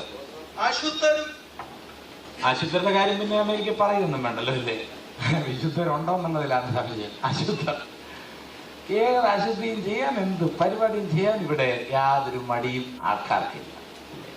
പലയിടത്തും കണ്ണു തുറന്ന് നടക്കാനൊക്കാത്ത സ്ഥിതിയാണ്. പക്ഷെങ്കിൽ എയ്ഡ്സിന്റെ വൈറസ് കയറിയ അന്ന് മുതലാണ് ന്യൂയോർക്കിന്റെ തെരുവീതികളിലൊക്കെ ആൾക്കാർക്ക് കണ്ണു തുറന്ന് നടക്കാൻ കഴിയാൻ തുടങ്ങിയെന്നാണ് ചിലരുടെ അനുഭവസ്ഥരായ ആൾക്കാർ പറയുന്നത്. ഏതായാലും ഏത് അശുദ്ധിയും ഏത് മ്ലേച്ഛതയും ചെയ്യുവാൻ മനുഷ്യന് മടിയില്ല. എന്നാൽ നമ്മുടെ മലയാളി സാഹിത്യന്മാരും മതാമ്മമാരും കൂടെ ആ പരിപാടി തുടങ്ങിയാൽ അതൊരു ഭയങ്കരമാണ്. അടുത്തത് വാത്സല്യമില്ലാത്തവർ, ഒരു കരുണയുമില്ലാത്തവർ. ഞാൻ ഈയിടെ പത്രത്തിൽ വായിക്കുകയുണ്ടായി, ഒരു സ്ത്രീക്ക് ഏതോ ഒരു സമ്മേളനത്തിൽ പങ്കെടുക്കണം, ഒരു ടീ പാർട്ടിക്ക് പങ്കെടുക്കണം. കുഞ്ഞിനെ എടുക്കാൻ ആരുമില്ല. ഇപ്പോൾ റൂം ചൂടാക്കാനായിട്ടുണ്ടായിരുന്ന ഞാൻ ബോയിലറിലോട്ട് എടുത്തിട്ട് അങ്ങ് പോയി. എന്തിനാ ഇതിനെ വിളിച്ചോണ്ട് പോകും? സ്വന്തം തള്ള, വാത്സല്യമില്ലാത്തവർ. നെയ്യാറ്റിൻകരയിലെ റബ്ബർ തോട്ടത്തിൽ റബ്ബർ വെട്ടുവാൻ ഒരു പ്രഭാതത്തിൽ ചില ജോലിക്കാർ ചെന്നപ്പോൾ ഒരു കുഞ്ഞിന്റെ ധീരരോദനം കേൾക്കാം. ഒരു പിഞ്ചോമന കുഞ്ഞിന്റെ ചങ്കത്ത് ഒരു കല്ലെടുത്ത് വെച്ചിരിക്കുന്നു. ഉറുമ്പുകൾ ആ കുഞ്ഞിനെ അരിക്കുന്നു. അത് മറ്റാരുമല്ല, അവിടെയുള്ള ഏതോ ഒരു മാന്യ സ്ത്രീയാണ്, അവളുടെ കുഞ്ഞാണ്. വാത്സല്യമില്ലാത്ത എത്ര നിരപരാധികളുടെ അവയവങ്ങൾ ആൾക്കാർ തട്ടിക്കൊണ്ടുപോകുന്നു. ബോംബെയിൽ ഒരു പാവപ്പെട്ടവനെ മുട്ടയും പാലും അതും ഇതുമെല്ലാം കൊടുത്ത് ആശുപത്രി കയറ്റി നല്ല ചികിത്സയൊക്കെ കൊടുത്ത് പുള്ളി വീട്ടിൽ വന്നു കഴിഞ്ഞപ്പോഴാണ് മനസ്സിലായത് 1.5 ലക്ഷത്തിന്റെ ഒരു കിഡ്നി ഇല്ലെന്ന്. അത് അടിച്ചു കളഞ്ഞു. ബോംബെയിലൊക്കെ ഇപ്പൊ അത് പറിച്ചോണ്ട് പോവുക, നടന്നാൽ തന്നെ പറിച്ചെടുക്കുന്ന പരിപാടിയാണ്. കാശ് കിട്ടുന്നത് കൊണ്ട് ഇത് ആൾക്കാർ കൊടുക്കാൻ തയ്യാറാണ്. ഒരുത്തൻ 2 എണ്ണവും കൊടുക്കാൻ തയ്യാറായി വന്നതായിട്ട് ഞാൻ വായിച്ചു. 1 ലക്ഷം ഒന്ന്, പിന്നെ 1.5 ലക്ഷം വേറെന്തിന്. അപ്പൊ ഒന്നും കൊടുത്തിട്ടിരിക്കുക. അവനറിയത്തില്ല ഇതും കൂടെ ഉണ്ടായാലും ഇവിടെ ജീവിക്കാനൊക്കത്തുള്ളൂ. അവൻ 2 കൊടുക്കാൻ തയ്യാറാ. കാശ് വേണം അവന് ജീവിക്കാനായിട്ട്. വാത്സല്യമില്ലാത്തവർ വർദ്ധിക്കും. കുവൈത്തിൽ എത്രയോ സാധുക്കൾ, ഇറാഖിൽ എത്രയോ പാവങ്ങൾ ഭാരപ്പെടുന്നു. ഒരു വാത്സല്യവും ഒരു ദയയും സദാത്തിനുണ്ടോ? ഇല്ല. ഇത് അന്ത്യകാലത്തിന്റെ ലക്ഷണമാണ്. അടുത്തത് ഇണങ്ങാത്തവർ. എന്ത് പറഞ്ഞാലും ഇണങ്ങാത്തവരുണ്ട് കേട്ടോ. വളരെ സ്നേഹമായിട്ട് അങ്ങോട്ട് പറഞ്ഞു നോക്കി, എന്താ മോനെ സുഖമാണോ ചോദിച്ചു. താൻ എന്റെ അപ്പനാണോ എന്ന് ഒന്നര ചോദിക്കും. പേര് വിളിച്ചു കഴിഞ്ഞാൽ ഞാൻ എന്നെ അത്ര അഡ്രസ് ഇല്ലാത്തവനാണ്. എങ്ങനെ അങ്ങോട്ട് പറഞ്ഞു കഴിഞ്ഞാലും യാതൊരു വിധത്തിലും ഇണങ്ങാത്തവരെ നമുക്ക് കാണുവാനായിട്ട് കഴിയും. ഒരു ഇണക്കവും ഇല്ല. ഇണങ്ങാത്തവർ. കുടുംബജീവിതത്തിലും അങ്ങനെ ഇണങ്ങാത്ത ഭാര്യ ഭർത്താക്കന്മാരുണ്ട്. എന്ത് പറഞ്ഞാലും ഒരു വിധത്തിലും ഇണങ്ങിയല്ല. ഏതിനും തിരിച്ചു പറയത്തുള്ളൂ. ഇണങ്ങാത്തവർ. അടുത്തത് ഏഷണിക്കാരും ഈ ബോഷ്ക്ക് പറയുന്നവരെല്ലാം ഒരു കുടുംബത്തിലെ അംഗങ്ങളാണ്. ചേട്ടത്തി അനിയത്തി മക്കളാണ് ഇവരെല്ലാവരും. ഏഷണി എന്ന് പറഞ്ഞാൽ ഈ നുണ പറയുന്നതിനേക്കാൾ ഒരല്പം കൂടെ കട്ടിയാണ്. അത് നുണ മാത്രമല്ല, അതിങ്ങനെ ഓരോ കാര്യങ്ങളും ഇങ്ങനെ പറഞ്ഞുകൊണ്ടിരിക്കുക എന്നുള്ളതാണ്. കൂടുതൽ രോഗം അത് കണ്ടുവരുന്ന സ്ത്രീകളിലാണ്. എന്നാൽ ഇപ്പോൾ സഹോദരന്മാരിലും ആത്മാവ് വ്യാപരിച്ചിട്ടുണ്ടെന്നുള്ള വേറെ സത്യം.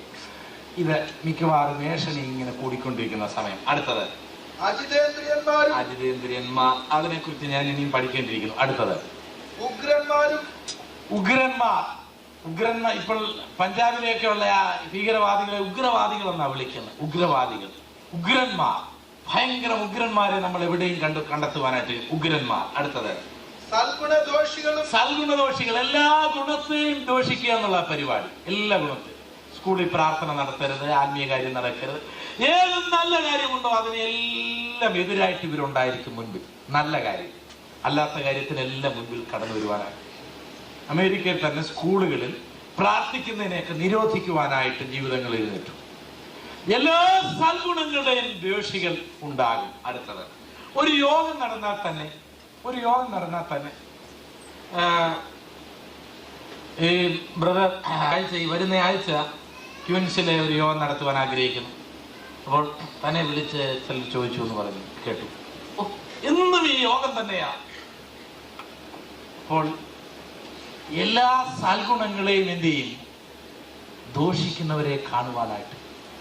യോഗം നടത്തിയാൽ കുഴപ്പം, നടത്താതിരുന്നാൽ കുഴപ്പം, പ്രസംഗിച്ചാൽ കുഴപ്പം, പ്രസംഗിക്കാതിരുന്നാൽ കുഴപ്പം. എല്ലാ നന്മകളെയും ദുഷിക്കുന്ന ഒരു സമൂഹത്തെ നമുക്ക് കാണുവാൻ കഴിയും. കാണുമ്പോൾ ഓർക്കണം, ഇത് അന്ത്യകാല ലക്ഷണമാണ്. നന്മകളെ അവരിങ്ങനെ ദുഷിച്ചുകൊണ്ടേയിരിക്കും. അടുത്തത് ദ്രോഹികൾ. ഒരു ദ്രോഹം ചെയ്തില്ലെങ്കിലും എന്തേലും ഒരു ദ്രോഹം ചെയ്തില്ലെങ്കിൽ, ചില നാട്ടിലൊക്കെയാണ് അതിലല്പം മാന്തിയിലേക്ക് ചിലർക്ക് ഉറക്കമേ വരിക. എന്തേലും ദ്രോഹം ആരെയും ഇങ്ങനെ ചെയ്തുകൊണ്ടിരിക്കുക, അല്ലെങ്കിൽ ഒരു സുഖമില്ല ജീവിതത്തിൽ. ദ്രോഹികൾ. അടുത്തത് രാഷ്ട്രീയക്കാർ. അടുത്തത് വേഗം പറഞ്ഞു. നിഗളികളുമായി ദൈവപ്രിയമില്ലാത്തൊരു സമൂഹം ഉണ്ടാകും. ഈ പട്ടികകളെല്ലാം പൗലോസ് നിരത്തി വെക്കുമ്പോൾ ഇത് തുറന്നാൽ ഇന്ന് ലോകത്തിന്റെ ചിത്രീകരണമാണ്. ഇത് കാണുമ്പോൾ ദൈവമക്കളെ ഓർക്കണം, നമ്മുടെ കർത്താവ് വരാറായി. നമ്മുടെ കർത്താവ് വരാറായി. ഈ ചെന്നാക്കിയുടെ മധ്യത്തിൽ നിന്നും കർത്താവ് തന്റെ ആട്ടിൻകുട്ടിയെ എടുക്കുവാൻ സമയമായി. ഈ പാറയുടെ പിളർപ്പിൽ നിന്നും കർത്താവ് തന്റെ സഭയാകുന്ന പ്രാവിനെ വിളിക്കുവാൻ സമയമായി. ഈ മുള്ളുകളുടെ ഇടയിലെ താമരയെ കർത്താവ് പറിച്ച് തന്റെ മന്ദിരത്തിലേക്ക് കൊണ്ടുപോകുവാൻ സമയമായി. ലോകത്തിൽ ഇത് നടന്നുകൊണ്ടിരിക്കുമ്പോൾ തനിക്ക് വേണ്ടി ഒരു ജനം ഇവിടെ ഒരുങ്ങിക്കൊണ്ടിരിക്കുകയാണ്. Praise the Lord, praise the Lord. ഇനി സഭയിലേക്ക് നമ്മൾ വരികയാണ്. ഈ പൊതുലോകം ഇങ്ങനെയാണെങ്കിൽ സഭാലോകം യേശുവിന്റെ വരവിനെ എന്ത് വിളിച്ചറിയിക്കുന്നു? വായിക്കാം. വെളിപ്പാട് പുസ്തകം 3-ാം അധ്യായം അതിന്റെ 14 മുതലുള്ള വാക്യങ്ങൾ. വെളിപ്പാട് പുസ്തകം 3-ാം അധ്യായം അതിന്റെ 14 മുതലുള്ള വാക്യങ്ങൾ. ലവോദിക്ക സഭയുടെ ദൂതൻ എഴുതുക, വിശ്വസ്തനും സത്യവാനും.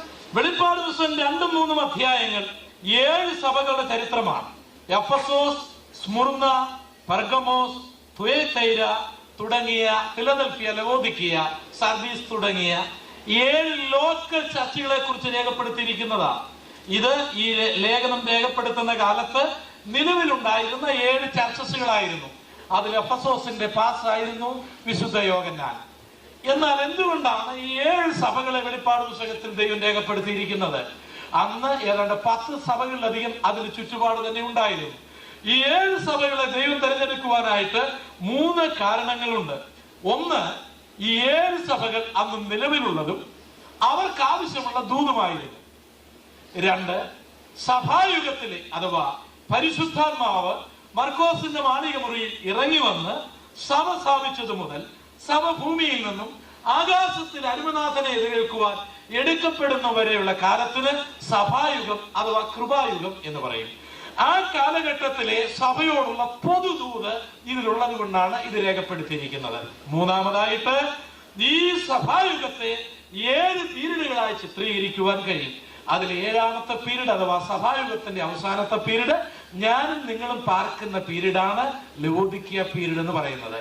ഈ കാലഘട്ടത്തിൽ സഭ പൊതുവായിട്ട് എങ്ങനെയായിരിക്കുമെന്ന് ദൈവത്തിന്റെ വചനത്തിൽ 1900 വർഷങ്ങൾക്ക് മുൻപ് രേഖപ്പെടുത്തിയിരിക്കുകയാണ്. വായിക്കാം.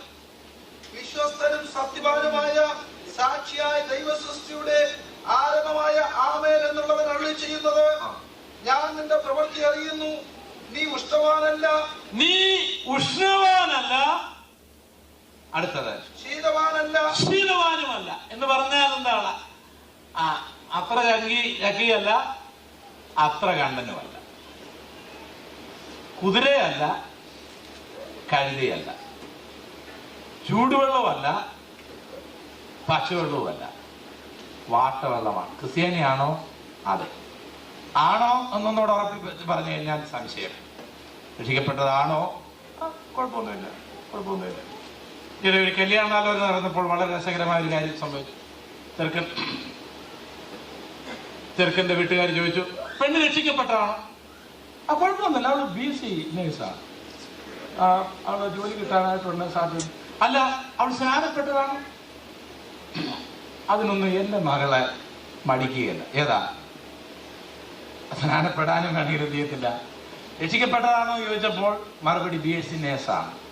സ്നാനപ്പെട്ടാണോ ചോദിച്ചാൽ എന്റെ മകൾ അതിനും വേണമെങ്കിൽ എന്ത് ചെയ്യത്തില്ല, പഠിക്കത്തില്ല. ക്രിസ്ത്യാനിയാണോ? അതെ. ആണോ എന്നോട് ഉറപ്പിച്ച് ചോദിച്ചു കഴിഞ്ഞാൽ സംശയം.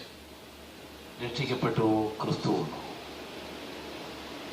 ആഗോളവ്യാപകമായ ക്രൈസ്തവ സഭ ആത്മീകരുമല്ല അനാത്മീകരുമല്ലാത്ത ഒരു പരുവത്തിൽ പോകുന്ന നിലപാടുണ്ടാകും. അത് നാം ഇന്ന് കാണുന്നു. അടുത്തത്, ശീതവാനോ ഉഷ്ണവാനോ ആയിരുന്നുവെങ്കിൽ കൊള്ളായിരുന്നു. ഇങ്ങനെ ശീതവാനുമല്ല ഉഷ്ണവാനുമല്ല ശീതോഷ്ണവാനാകിയാൽ ഞാൻ നിന്നെ എന്റെ വായിൽ നിന്ന് ഉവണ്ടുകളയും. കർത്താവ് പറയുന്ന ഈ സഭയെ ഞാൻ തുപ്പിക്കളയുമെന്ന. രക്ഷ നഷ്ടപ്പെടുകയില്ല. എന്നാൽ സഭയാണെങ്കിലും അതിന്റെ വ്യവസ്ഥയിൽ നിന്ന് കർത്താവ് തുപ്പിക്കളയും. എഫെസോസ് സഭയോട് പറഞ്ഞു, നീ മാനസാന്തരപ്പെടുക, അല്ലെങ്കിൽ നിന്റെ നിലവിളക്ക് നിന്നിൽ നീ ഞാൻ മാറ്റിക്കളയും.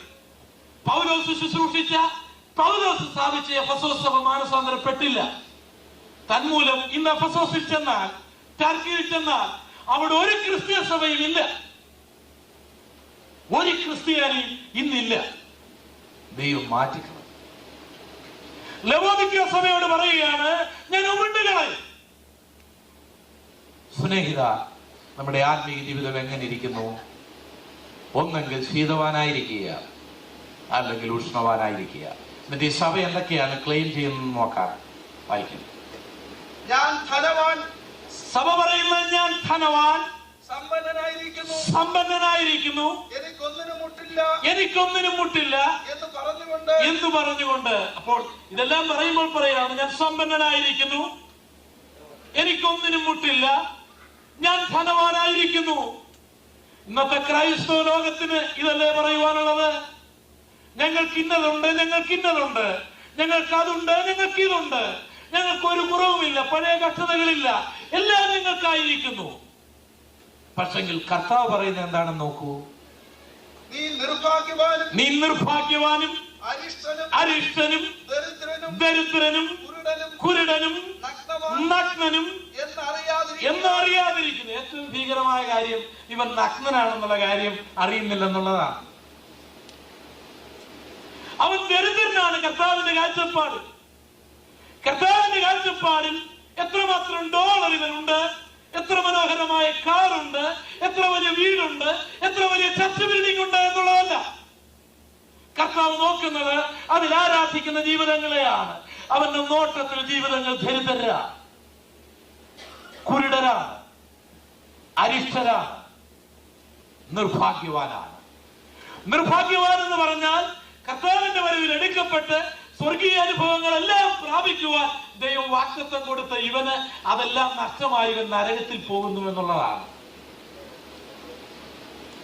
സ്വർഗത്തിലെ സകല ആത്മീയ അനുഗ്രഹങ്ങൾ അനുഭവിക്കേണ്ട ഇവൻ സ്വർണ്ണ തെരുവീതിയുള്ള പുതിയ യെരൂശലേമിന്റെ വീതികളിൽ നടക്കേണ്ട ഈ സഭ, മുത്തുകളാൽ നിർമ്മിതമായ 12 ഗോപുരങ്ങളാൽ പടുതുയർത്തിയ മനോഹര സൗധത്തിൽ വസിക്കേണ്ട ഈ സഭ, നക്ഷത്ര ഗോളങ്ങളുടെ അധിപന്മാരാകേണ്ട ഈ സഭ, ഈ ഭൂലോകത്തെ ഭരിക്കേണ്ട ഈ സഭ, ദീപകിരീടവും വാഴാത്ത കിരീടവും പ്രശംസാ കിരീടവും തേജസ്സിന്റെ കിരീടവും ധരിക്കേണ്ടതായ ഈ സഭ, സ്വർഗീയ ദൂതന്മാരോടുകൂടി, മീഖായേലിനോടുകൂടി, ഗബ്രിയേലിനോടുകൂടി, സറാഫുകളോടുകൂടി ദൈവത്തെ ആരാധിക്കേണ്ട ഈ സഭ, രോഗമില്ലാത്ത, ദുഃഖമില്ലാത്ത, വേദനയില്ലാത്ത, കഷ്ടതയില്ലാത്ത ലോകത്തിൽ വസിക്കേണ്ട ഈ സഭ, ആ പദവികളെ നഷ്ടപ്പെട്ട് ഭീകരമായ വേദനയുള്ള, ദുഃഖമുള്ള, കഷ്ടതയുള്ള, രോഗമുള്ള, മരണമുള്ള, നിലവിളിയുള്ളതായ, നരകത്തിന്റെ ഗന്ധമുള്ള, ചൂടുള്ളതായ ചാകാത്ത പുഴുവിൽ കിടക്കേണ്ട അവസ്ഥയിൽ ഇവൻ അകപ്പെട്ടത് കൊണ്ടാണ് ഇവിടെ അവൻ നിർഭാഗ്യവാൻ എന്ന് പറയുന്നത്. കർത്താവ് പറയാണ്, ഞാൻ തള്ളിക്കളയും. കർത്താവ് പറയാണ്, ഞാൻ ഉമിണ്ണുകളയുമെന്ന് പറഞ്ഞാൽ ലവോദിക്ക സഭയിലുള്ള വ്യക്തികളെ ഉമിണ്ണുകളഞ്ഞാൽ അവൻ ചെന്നു വീഴുന്ന മഹോപദ്രവകാലത്തിലാണ്. അത് ആരുടെ മുൻപിലാണെന്ന് വായിക്കുവാൻ ഒരു ഭാഗം നമുക്കൊന്ന് വായിക്കും. വെളിപ്പാട് പുസ്തകം 9-ാം അധ്യായം അതിന്റെ 15 മുതലുള്ള വാക്യങ്ങൾ നമുക്ക് വായിക്കാം. വെളിപ്പാട് പുസ്തകം 15 മുതലുള്ള വാക്യം. ഉടനെ മനുഷ്യരിൽ 1/3 കൊല്ലുവാൻ ഇന്ന ആണ്ട്, മാസം, ദിവസം, നാഴികയ്ക്ക് ഒരുക്കിയിരിക്കുന്ന 4 ദൂതന്മാരെയും അഴിച്ചുവിട്ടു. കുതിരപ്പുറയുടെ സംഖ്യ 10,000 മടങ്ങ് 10,000 എന്ന് ഞാൻ കേട്ടു. ഞാൻ കുതിരകളെയും കുതിരപ്പുറത്തിരിക്കുന്നവരെയും ദർശനത്തിൽ കണ്ടത് എങ്ങനെയെന്നാൽ, അവർക്ക് തീനിറവും രക്തനീലവും ഗന്ധകവർണ്ണവുമായ കവചവും ഉണ്ടായിരുന്നു. കുതിരകളുടെ തല സിംഹങ്ങളുടെ. ശ്രദ്ധിക്കണം, മഹോപദ്രവകാലത്ത് വരുന്ന ഒരു കൂട്ടം ജീവികളാണ്, അഥവാ തള്ളപ്പെടുന്ന ലവോദിക്ക സഭയിലുള്ള അംഗങ്ങൾ. ഈ ലോകത്തിൽ കാണുവാൻ പോകുന്ന ചില ജീവികളെ നാം ഇവിടെ വായിക്കാം. എന്തുകൊണ്ട് അവൻ നിർഭാഗ്യവാനാകുന്നു എന്ന് പറയുവാനാണ് നാം ഈ വിഷയത്തിലേക്ക് വരുന്നത്. വായിക്കാം. അവർക്ക് തീ നിറവും രക്തനീലവും ഗന്ധകവർണ്ണവുമായ കവചമുണ്ടായിരുന്നു. കുതിരകളുടെ തല സിംഹങ്ങളുടെ തല പോലെയായിരുന്നു. കുതിരയുടെ തല സിംഹങ്ങളുടെ തല പോലെയായിരുന്നു. വായിൽ നിന്ന് തീയും പുകയും ഗന്ധകവും പുറപ്പെട്ടു. വായിൽ നിന്ന് തീയും ഗന്ധകവും പുറപ്പെട്ടു. വായിൽ നിന്ന് പുറപ്പെടുന്ന തീ, പുക, ഗന്ധകം എന്നീ 3 ബാധയാൽ മനുഷ്യരിൽ 1/3 മരിച്ചുപോയി. മനുഷ്യരിൽ 1/3, യോങ്കേഴ്സിൽ 1/3 ഈ ബാധയാൽ മരിച്ചുപോയി. അടുത്തത്, കുതിരയുടെ ശക്തി വാലിലുമായിരുന്നു. കുതിരയുടെ ശക്തി വായിലുമായിരുന്നു. വായിലൂടെ തീയും ഗന്ധകവും വമിക്കുന്നു, വാലിൽ സർപ്പത്തിന്റെ തല. വായിക്കാം. വാലോ സർപ്പത്തെ പോലെ തലയുള്ളതും ആയിരുന്നു. വാലോ സർപ്പത്തെ പോലെ തലയുള്ളതായിരുന്നു. ഇതൊരു പൈശാചിക ശക്തികളാണ്. അതിന്റെ രൂപം പറയാം. ഇനി ഈ ഹൈന്ദവ വേദങ്ങളിലൊക്കെ നിങ്ങൾ പല ദൈവങ്ങളുടെയൊക്കെ ചിത്രങ്ങൾ കണ്ടിട്ടുണ്ടാവുമല്ലോ, ഭീകരമായ ചിത്രങ്ങളും ഒക്കെ. അതിലൊക്കെ അല്പം യാഥാർത്ഥ്യമില്ലാതില്ല. എന്നാൽ ബൈബിൾ ഇതെല്ലാം സാത്താന്യ ശക്തികളായിട്ട് ചിത്രീകരിക്കുന്നു എന്ന് മാത്രം. ഇങ്ങനെയുള്ള രൂപങ്ങളുണ്ട്. അത് പ്രത്യേക സർട്ടൻ ടൈമിൽ അഴിച്ചുവിടപ്പെടുന്നതാണ്. ചില ശക്തികളെ ബന്ധിച്ചിരിക്കുന്നു, ചില ശക്തികളെ പ്രത്യേക സമയത്ത് മാത്രമേ അഴിച്ചുവിടുകയുള്ളൂ എന്ന് മാത്രം. ഇവിടെ നാം കണ്ടതായ ജീവികൾ, സിംഹത്തിന്റെ മുഖം, അതിന്റെ വായിൽ നിന്നും തീ പുറപ്പെടും, അതിന്റെ പുറകിൽ വാലുണ്ട്, അത് സർപ്പത്തിന്റെ തല പോലെയാണ്. അതിനെ കാണുന്നത് തന്നെ ഭയാനകമാണ്. അതിനും പറക്കുവാനായി കഴിയും. സഭ എടുക്കപ്പെട്ട് കഴിയുമ്പോൾ ഈ ജീവികൾ ഈ യോങ്കേഴ്സിന്റെ എല്ലാ കോണുകളിലും നിൽക്കും. അതിനെ കാണുന്നത് തന്നെ ഏറ്റവും ഭയാനകമായിരിക്കും. ജോലി കഴിഞ്ഞ് രാത്രിയിൽ ഒരു സഹോദരി യോങ്കേഴ്സിൽ തന്റെ വീട്ടിന്റെ മുൻപിൽ വരുന്നു. നല്ല മഞ്ഞുള്ളതായ ഒരു ജനുവരി മാസം. നല്ലപോലെ അവൾ വിറയ്ക്കുകയാണ്. കതക് തുറക്കുവാനായിട്ട് കോളിംഗ് ബെൽ അടിക്കുന്നു. ആരും തുറക്കുന്നില്ല. അല്പം കഴിഞ്ഞപ്പോൾ ഒരു തീ അവൾ കാണുന്നു. ഒരു ജീവി അവിടെ അടുത്തേക്ക് വരികയാണ്. അവിടെ ആ ജീവിയുടെ വായിൽ നിന്നും തീ ഇങ്ങനെ വമിക്കുന്നു. ആ വാല് വ്യക്തമായി കാണാം. അത് ഭയങ്കര ഒരു ഭീകരമായ മൂർഖൻ പാമ്പിന്റെ തല പോലെ അവളുടെ നേരേക്ക് ഓടുകയാണ്. അവൾ ആ മഞ്ഞത്ത് ഓടുന്ന ഓട്ടം നിങ്ങളൊന്ന് ചിന്തിക്കൂ. നിങ്ങളുടെ ഓടിപ്പോക്ക് ശീതകാലത്താകാതിരിക്കാൻ പ്രാർത്ഥിപ്പീൻ എന്ന് കർത്താവ് പറഞ്ഞിട്ടുണ്ട്. അവൾ അങ്ങനെ ഓടിപ്പോകുമ്പോൾ ആരും തുറക്കാതിരിക്കും. ഭർത്താവ് അതിന് നേരത്തെ വന്ന് വീടിന്റെ മുകളിൽ കയറി വിറച്ചോണ്ടിരിക്കുകയാണ് തണുപ്പത്ത്. കാരണം ബെഡ്റൂമിലല്ല, ഇവൻ കയറി ഉറക്കമായി. എവിടെ? ഏതാ സുഖം കട്ടിലിൽ കയറി ഇവൻ ഉറക്കമായി. അവന് തണുപ്പടിക്കാൻ ഇഷ്ടമല്ല. ആർക്ക്? നീ വന്നാൽ ഞാൻ കുത്തുമെന്ന് പറഞ്ഞ് അവൻ കിടക്കുക. കാറിലും അവൻ കയറിയിരിക്കുകയാണ്. അടുക്കാനൊക്കെയല്ല കാർ. ബാങ്കിന്റെ അടുത്ത് പോകാനൊക്കെയല്ല. അവിടെയൊക്കെ ഇവർ ഡ്യൂട്ടി നിൽക്കുകയാണ്. ആൾക്കാർ അവിടെ വരുമെന്ന് അവൻ അറിയാം. എല്ലാ ആശുപത്രിയുടെ മുമ്പിൽ അവനിങ്ങോട്ട് വന്നൊന്ന് ശ്വാസം വിട്ടാൽ മതി, സകല മേക്കപ്പും പോവുക. നല്ല സുന്ദരക്കുട്ടനായ ഒരു ചെറുപ്പക്കാരൻ ഇങ്ങനെ മേയ്പ്പിക്കുകയൊക്കെ ചെയ്യുന്ന വന്ന് ഇതിന്റെ മുമ്പിലോട്ട് അവൻ ഒരു തുപ്പ് തുപ്പിയാൽ മതി. ആ തീ അവന്റെ മുഖത്തേറ്റ് കഴിഞ്ഞാൽ പിന്നെ അവന് വൃത്തികേടായി പോവാം മുഖം. അത്രയും ഭാഗം കരിഞ്ഞു പോവുക. നിർഭാഗ്യവാൻ എന്ന സഭയെക്കുറിച്ച് പറയുവാൻ കാരണം, അരുമനാഥനോടുകൂടി സ്വർഗത്തിൽ ഗാനങ്ങൾ ആലപിക്കേണ്ട ഈ സഭ, സ്വത്രം പാടുവാൻ ഭാഗ്യം ലഭിച്ച ഈ സഭ, അവന്റെ പദവികളെ നഷ്ടപ്പെടുത്തിയതിനാൽ, അവൻ പിന്മാറ്റക്കാരനായതിനാൽ, അമേരിക്കയിൽ ഇങ്ങനെയൊക്കെ ഒക്കൂ എന്ന് പറഞ്ഞ് സാഹചര്യത്തിനൊത്തവണ്ണം ജീവിച്ചതിനാൽ, ദൈവത്തിന്റെ ദാസന്മാർ പ്രസംഗിച്ചപ്പോൾ എത്ര പേർ പ്രസംഗിച്ച് ഞങ്ങൾ കേട്ടിട്ടുണ്ട്. മിടുക്കന്മാരെല്ലാം വീണില്ലേ, ജിമ്മിസാറ്റ് പോയില്ലേ, ഇതുപോലെ എത്രയൊക്കെ കേട്ടിട്ടുണ്ട് എന്ന് പറഞ്ഞ് കൈയൊഴിഞ്ഞവർ ഈ ഭീകരയുടെ ജീവിയുടെ മുൻപിൽ എന്ത് ചിന്തിക്കും? സിംഹത്തിന്റെ മുഖം, ഭീകരമായ പാമ്പിന്റെ തല, അഗ്നിയും ഗന്ധവും അതിന്റെ വായിലൂടെ വമിക്കുന്നു. എന്തു ഭയാനകമായ അവസ്ഥയായിരിക്കും. യോങ്കേഴ്സിലെ എല്ലാ വീട്ടിലും ഈ ജീവികളിൽ രണ്ടെണ്ണമേലും കാണും. രണ്ടെണ്ണമേലും.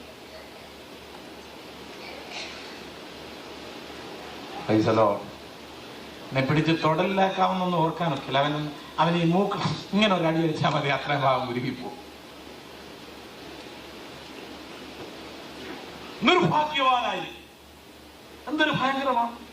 യെശയ്യാപ്രവചനം 14-ാം അധ്യായത്തിന്റെ 11-ാം വാക്യം കൊണ്ടൊന്ന് വായിച്ചാട്ടെ. യെശയ്യാപ്രവചനം 14-ാം അധ്യായത്തിന്റെ 11-ാം വാക്യം. ആ പളിങ്ക് നദിയുടെ തീരത്ത്, സിയോൻ മലയിൽ, പുതിയ യെരൂശലേമിൽ, സ്വർഗസീമകളിൽ കർത്താവിനോടുകൂടി വസിക്കേണ്ട കാന്തയായ സഭ തള്ളപ്പെട്ടു കഴിഞ്ഞാൽ എവിടെല്ലാം പോകും? മഹോപദ്രവത്തിൽ നിന്നും പിന്നെയും പോകുന്നൊരു സ്ഥലം. 11. നിന്റെ ആഡംബരവും വാദ്യഘോഷവും പാതാളത്തിലേക്ക് ഇറങ്ങിപ്പോയി. നിന്റെ കീഴെ പുഴുക്കളെ വിരിച്ചിരിക്കുന്നു. കൃമികൾ നിനക്ക് പുതപ്പായിരിക്കുന്നു. ഇതൊരു ഭയങ്കര സെല്ലാണ്. നരകത്തിലെ ഒരു പ്രത്യേക കമ്പാർട്ട്മെന്റാണിത്. പുഴുക്കൾ മാത്രമുള്ള സെല്ലാണ് ഇവിടെ. പല സെല്ലുകളുണ്ട്. പുഴുക്കൾ ഉള്ളതാണെങ്കിലും പൊതുവെ പുഴുക്കൾ മാത്രമുള്ള, പുഴുക്കളെ കൊണ്ട് മാത്രം ഉണ്ടാക്കിയ സെല്ലാണിത്. അത് പുഴുക്കളെ കൊണ്ടാണ് ഇതിന്റെ ബെഡ് ഉണ്ടാക്കിയിരിക്കുന്നത്. ഭയങ്കര പുഴുക്കളെ കൊണ്ട്. അത് സ്പ്രിങ് ആക്ഷൻ ആയി ഉണ്ടായിരിക്കും. അവനിങ്ങനെ ഞുളയ്ക്കുന്നതൊന്നും ഇങ്ങനെ ഇരിക്കൊണ്ടിരിക്കും. ഇവനെ കൊണ്ടുവന്ന് ഇതിലോട്ട് കിടത്തിയിട്ട് കൃമികൾ കൊണ്ട് മാത്രം നെയ്തെടുത്ത ജീവനുള്ളത് അത് മൊത്തം ഇങ്ങനെ അതുകൊണ്ടങ്ങ് വിരിക്കുകയാണ് ഇതിന്റെ മുകളിലൂടെ.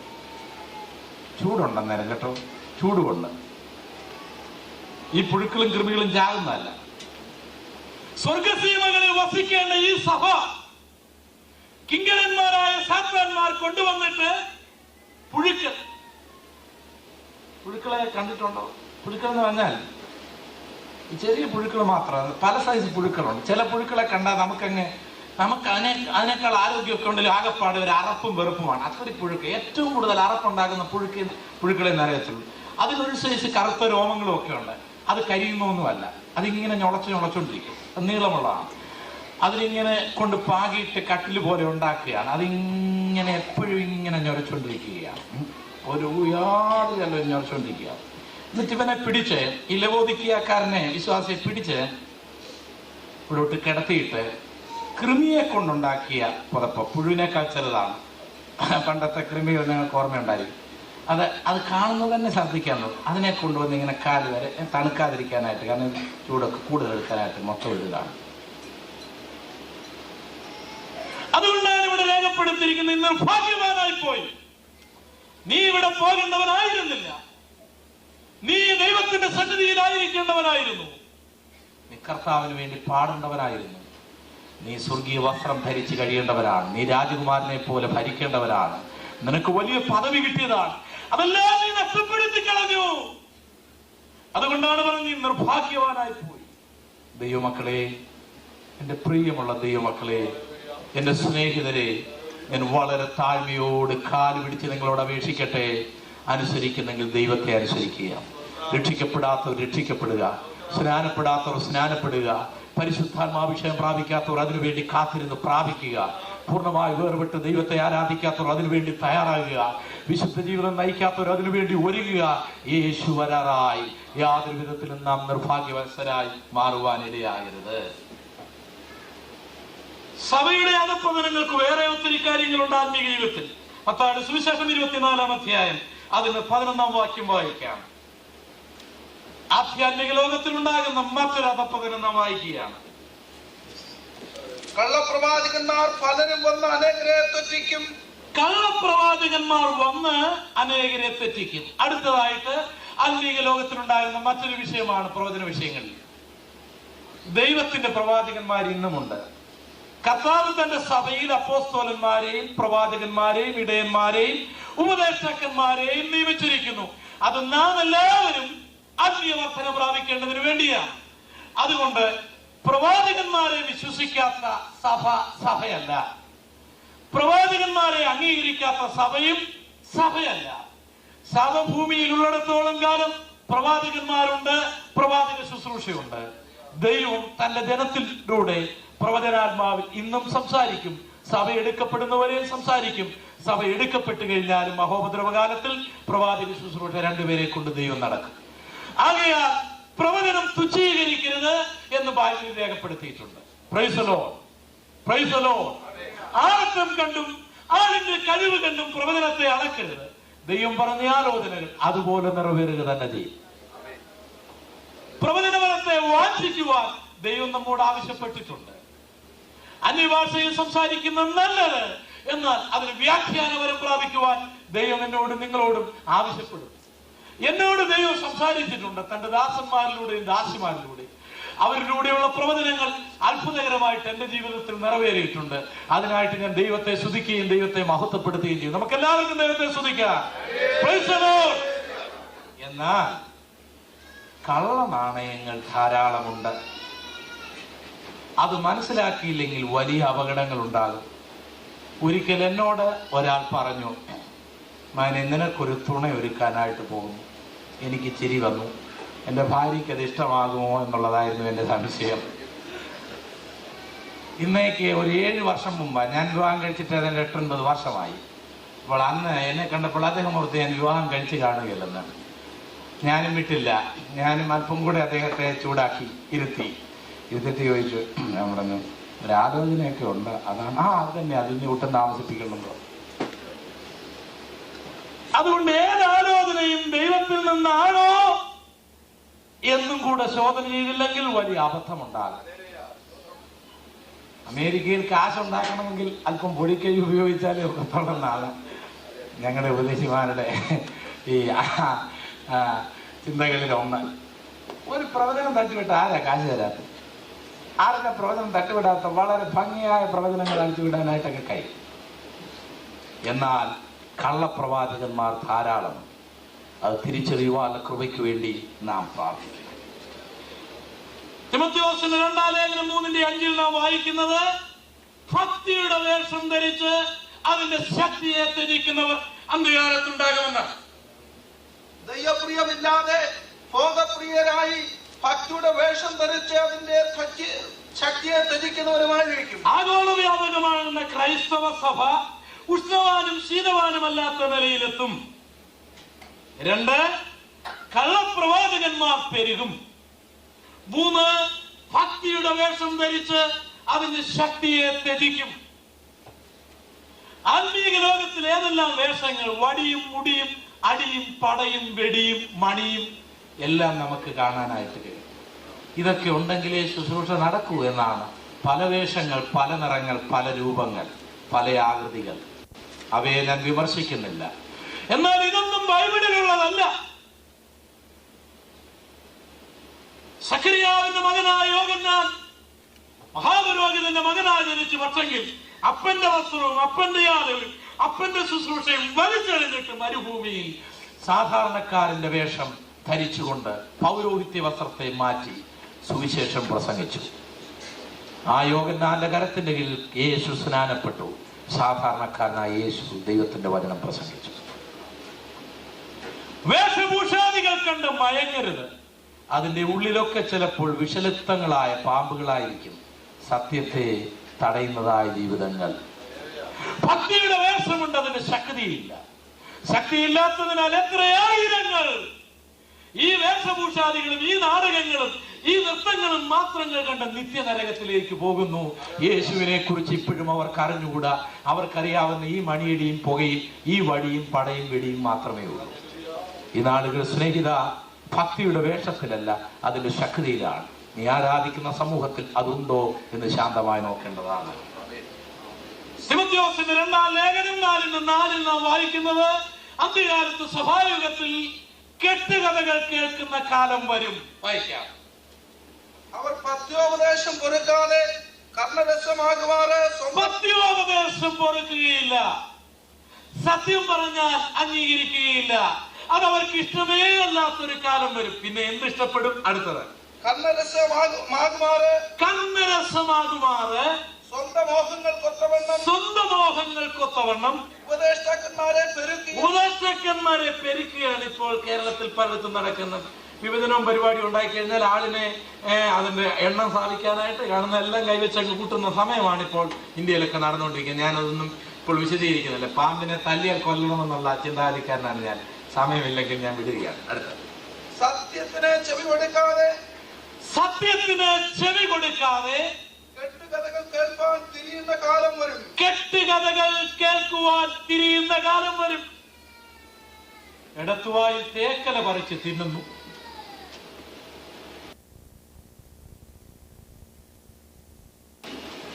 അതിൽ ശക്തിയുണ്ടെന്നാണ് പാവങ്ങളുടെ വിശ്വാസം. എത്രയെത്ര കെട്ടുകഥകൾ. പുതുപ്പള്ളിയിൽ കോഴി വെട്ടുന്നു.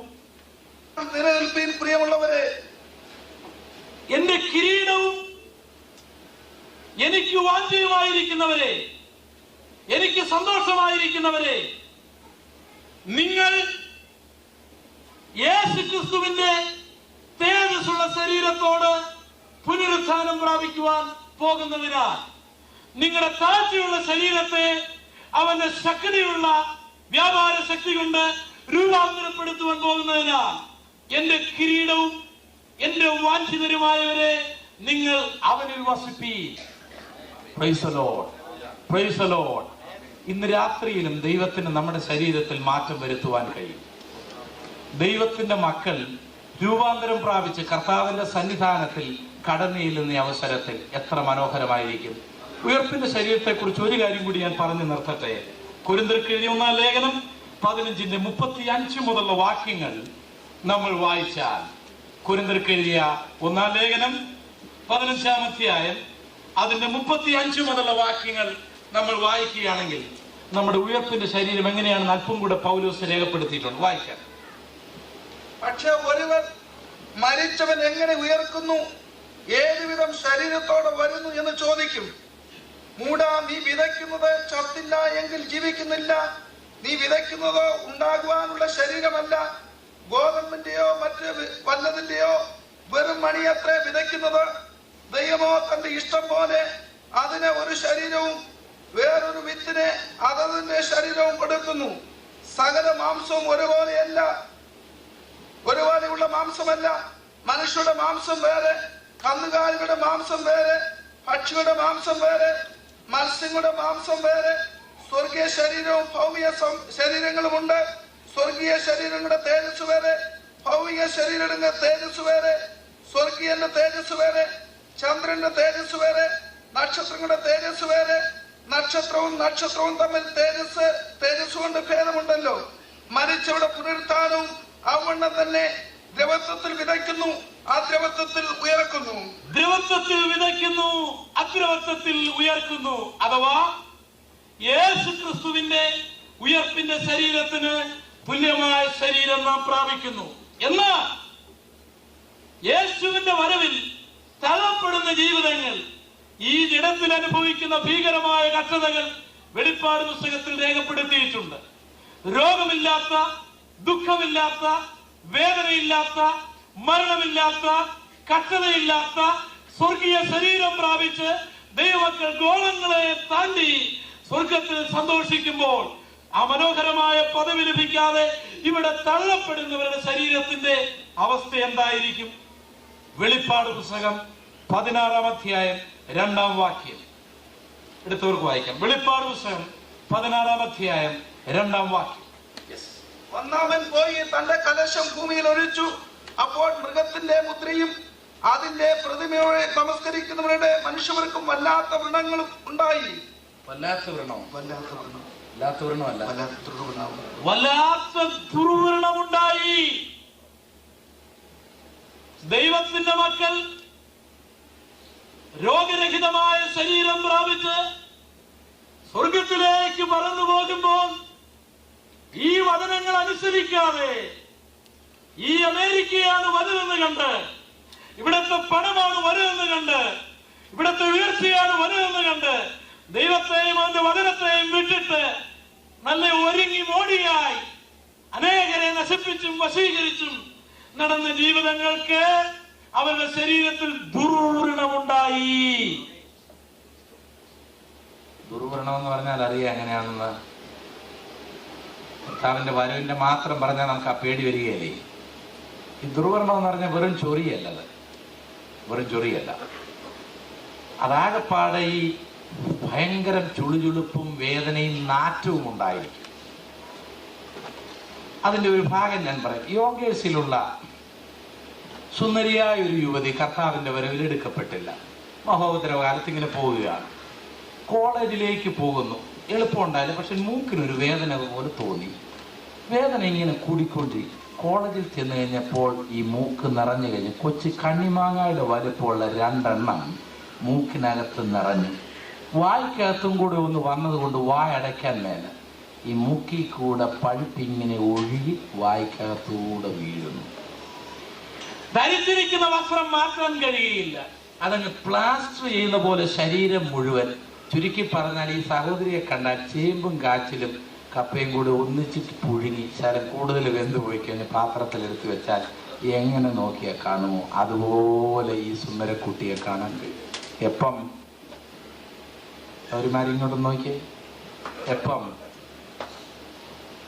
തേജസ്സിന്റെ ശരീരം പ്രാപിച്ചില്ലെങ്കിൽ ഇവിടെ ആരും സുഖമായിട്ടിരിക്കാന്നൊന്നും ഓർക്കില്ല, രക്ഷപ്പെട്ടോണം. അല്ലെങ്കിൽ ഇവിടെ ആകപ്പാടെ കൊഴി. ദുർമരണം പ്രാപിച്ച് സൗന്ദര്യം നഷ്ടപ്പെട്ട് വേദനയോട് ജനങ്ങൾ ഇവിടെ പുളയുമ്പോൾ പലരും വന്ന് ഇരിക്കുകയില്ല, ഇരിക്കാനൊക്കെയല്ല, ചിലർക്ക് കൈ കാത്തിടാനൊക്കെ ഇങ്ങനെ ആയിരിക്കും ചിലർ നടക്കുന്നത്, ഇങ്ങനെ പ്രത്യേക പോസസ്, പ്രത്യേക ഓരോരുത്തരും കിടക്കാനൊന്നും ഒക്കെയല്ല, ചിലരൊക്കെ ഇങ്ങനെ ഇരിക്കുകയുള്ളൂ, ഇരിക്കാനൊക്കെയല്ല, ചിലർക്ക് കിടക്കാനൊക്കെയല്ല. കാരണം ഫറവനെ കർത്താവ് പഠിപ്പിച്ച കാര്യം നമുക്കറിയാലോ. അപ്പോൾ എന്നാൽ ഈ സമയത്ത് സ്വർഗീയ ശരീരം പ്രാപിച്ച് ഒരു കൂട്ടർ സന്തോഷിക്കുകയാണ്. തീർന്നില്ല. 16:9 മനുഷ്യർ അത്യുഷ്ണത്താൽ വെന്തുപോയി.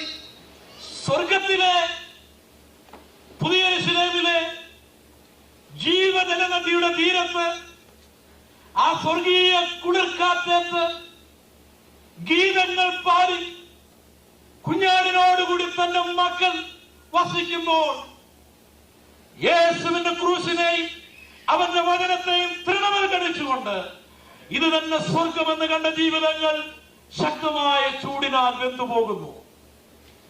എയർ കണ്ടീഷനൊന്നും ഇവിടെ എഫക്റ്റ് ആകുകയില്ല. അത് ചൂടായി അങ്ങ് ചൂടാകുന്നല്ല, അങ്ങ് വേവുകയാണ്. ചന്തയ്ക്കൊന്ന് പോയിട്ട് വരുമ്പോൾ മൂക്കില്ല, പിന്നെ അത്ര ഭാഗം വെന്തു പോയി, അതങ്ങ് തട്ടിയത് അത്രയും ഭാഗം പോവുകയാണ്, വെന്തു പോവുകയാണ്, രൂപം മാറുക. നിങ്ങൾ ഇന്ന് രാത്രി ഉറങ്ങണമെന്ന് എനിക്ക് ആഗ്രഹമുള്ളതുകൊണ്ട് ഞാൻ ഇനി അധികം പറയുന്നില്ല. എന്നാൽ യേശുക്രിസ്തുവിന്റെ വരവിൽ തള്ളപ്പെട്ടു പോയ നിന്റെ കഷ്ടകാലം ഭയങ്കരമാണ്. എന്നാൽ യേശുവിന്റെ വരവിൽ എടുക്കപ്പെട്ടാൽ ഇതൊന്നും സംഭവിക്കുകയില്ല. Praise the Lord, praise the Lord. സകലത്തെയും കീഴ്പ്പെടുത്തുവാനും സകലത്തെയും രൂപാന്തരപ്പെടുത്തുവാനും സകലത്തെയും മാറ്റുവാനുമുള്ള ശക്തി ഉയർത്തെഴുന്നേറ്റ യേശുവിലുണ്ട്. ഹല്ലേലൂയ.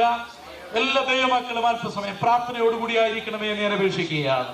ഈ രാത്രിയിൽ ആ ശക്തി നമ്മളിൽ ഒന്ന് വ്യാപരിക്കട്ടെ. Hallelujah, hallelujah.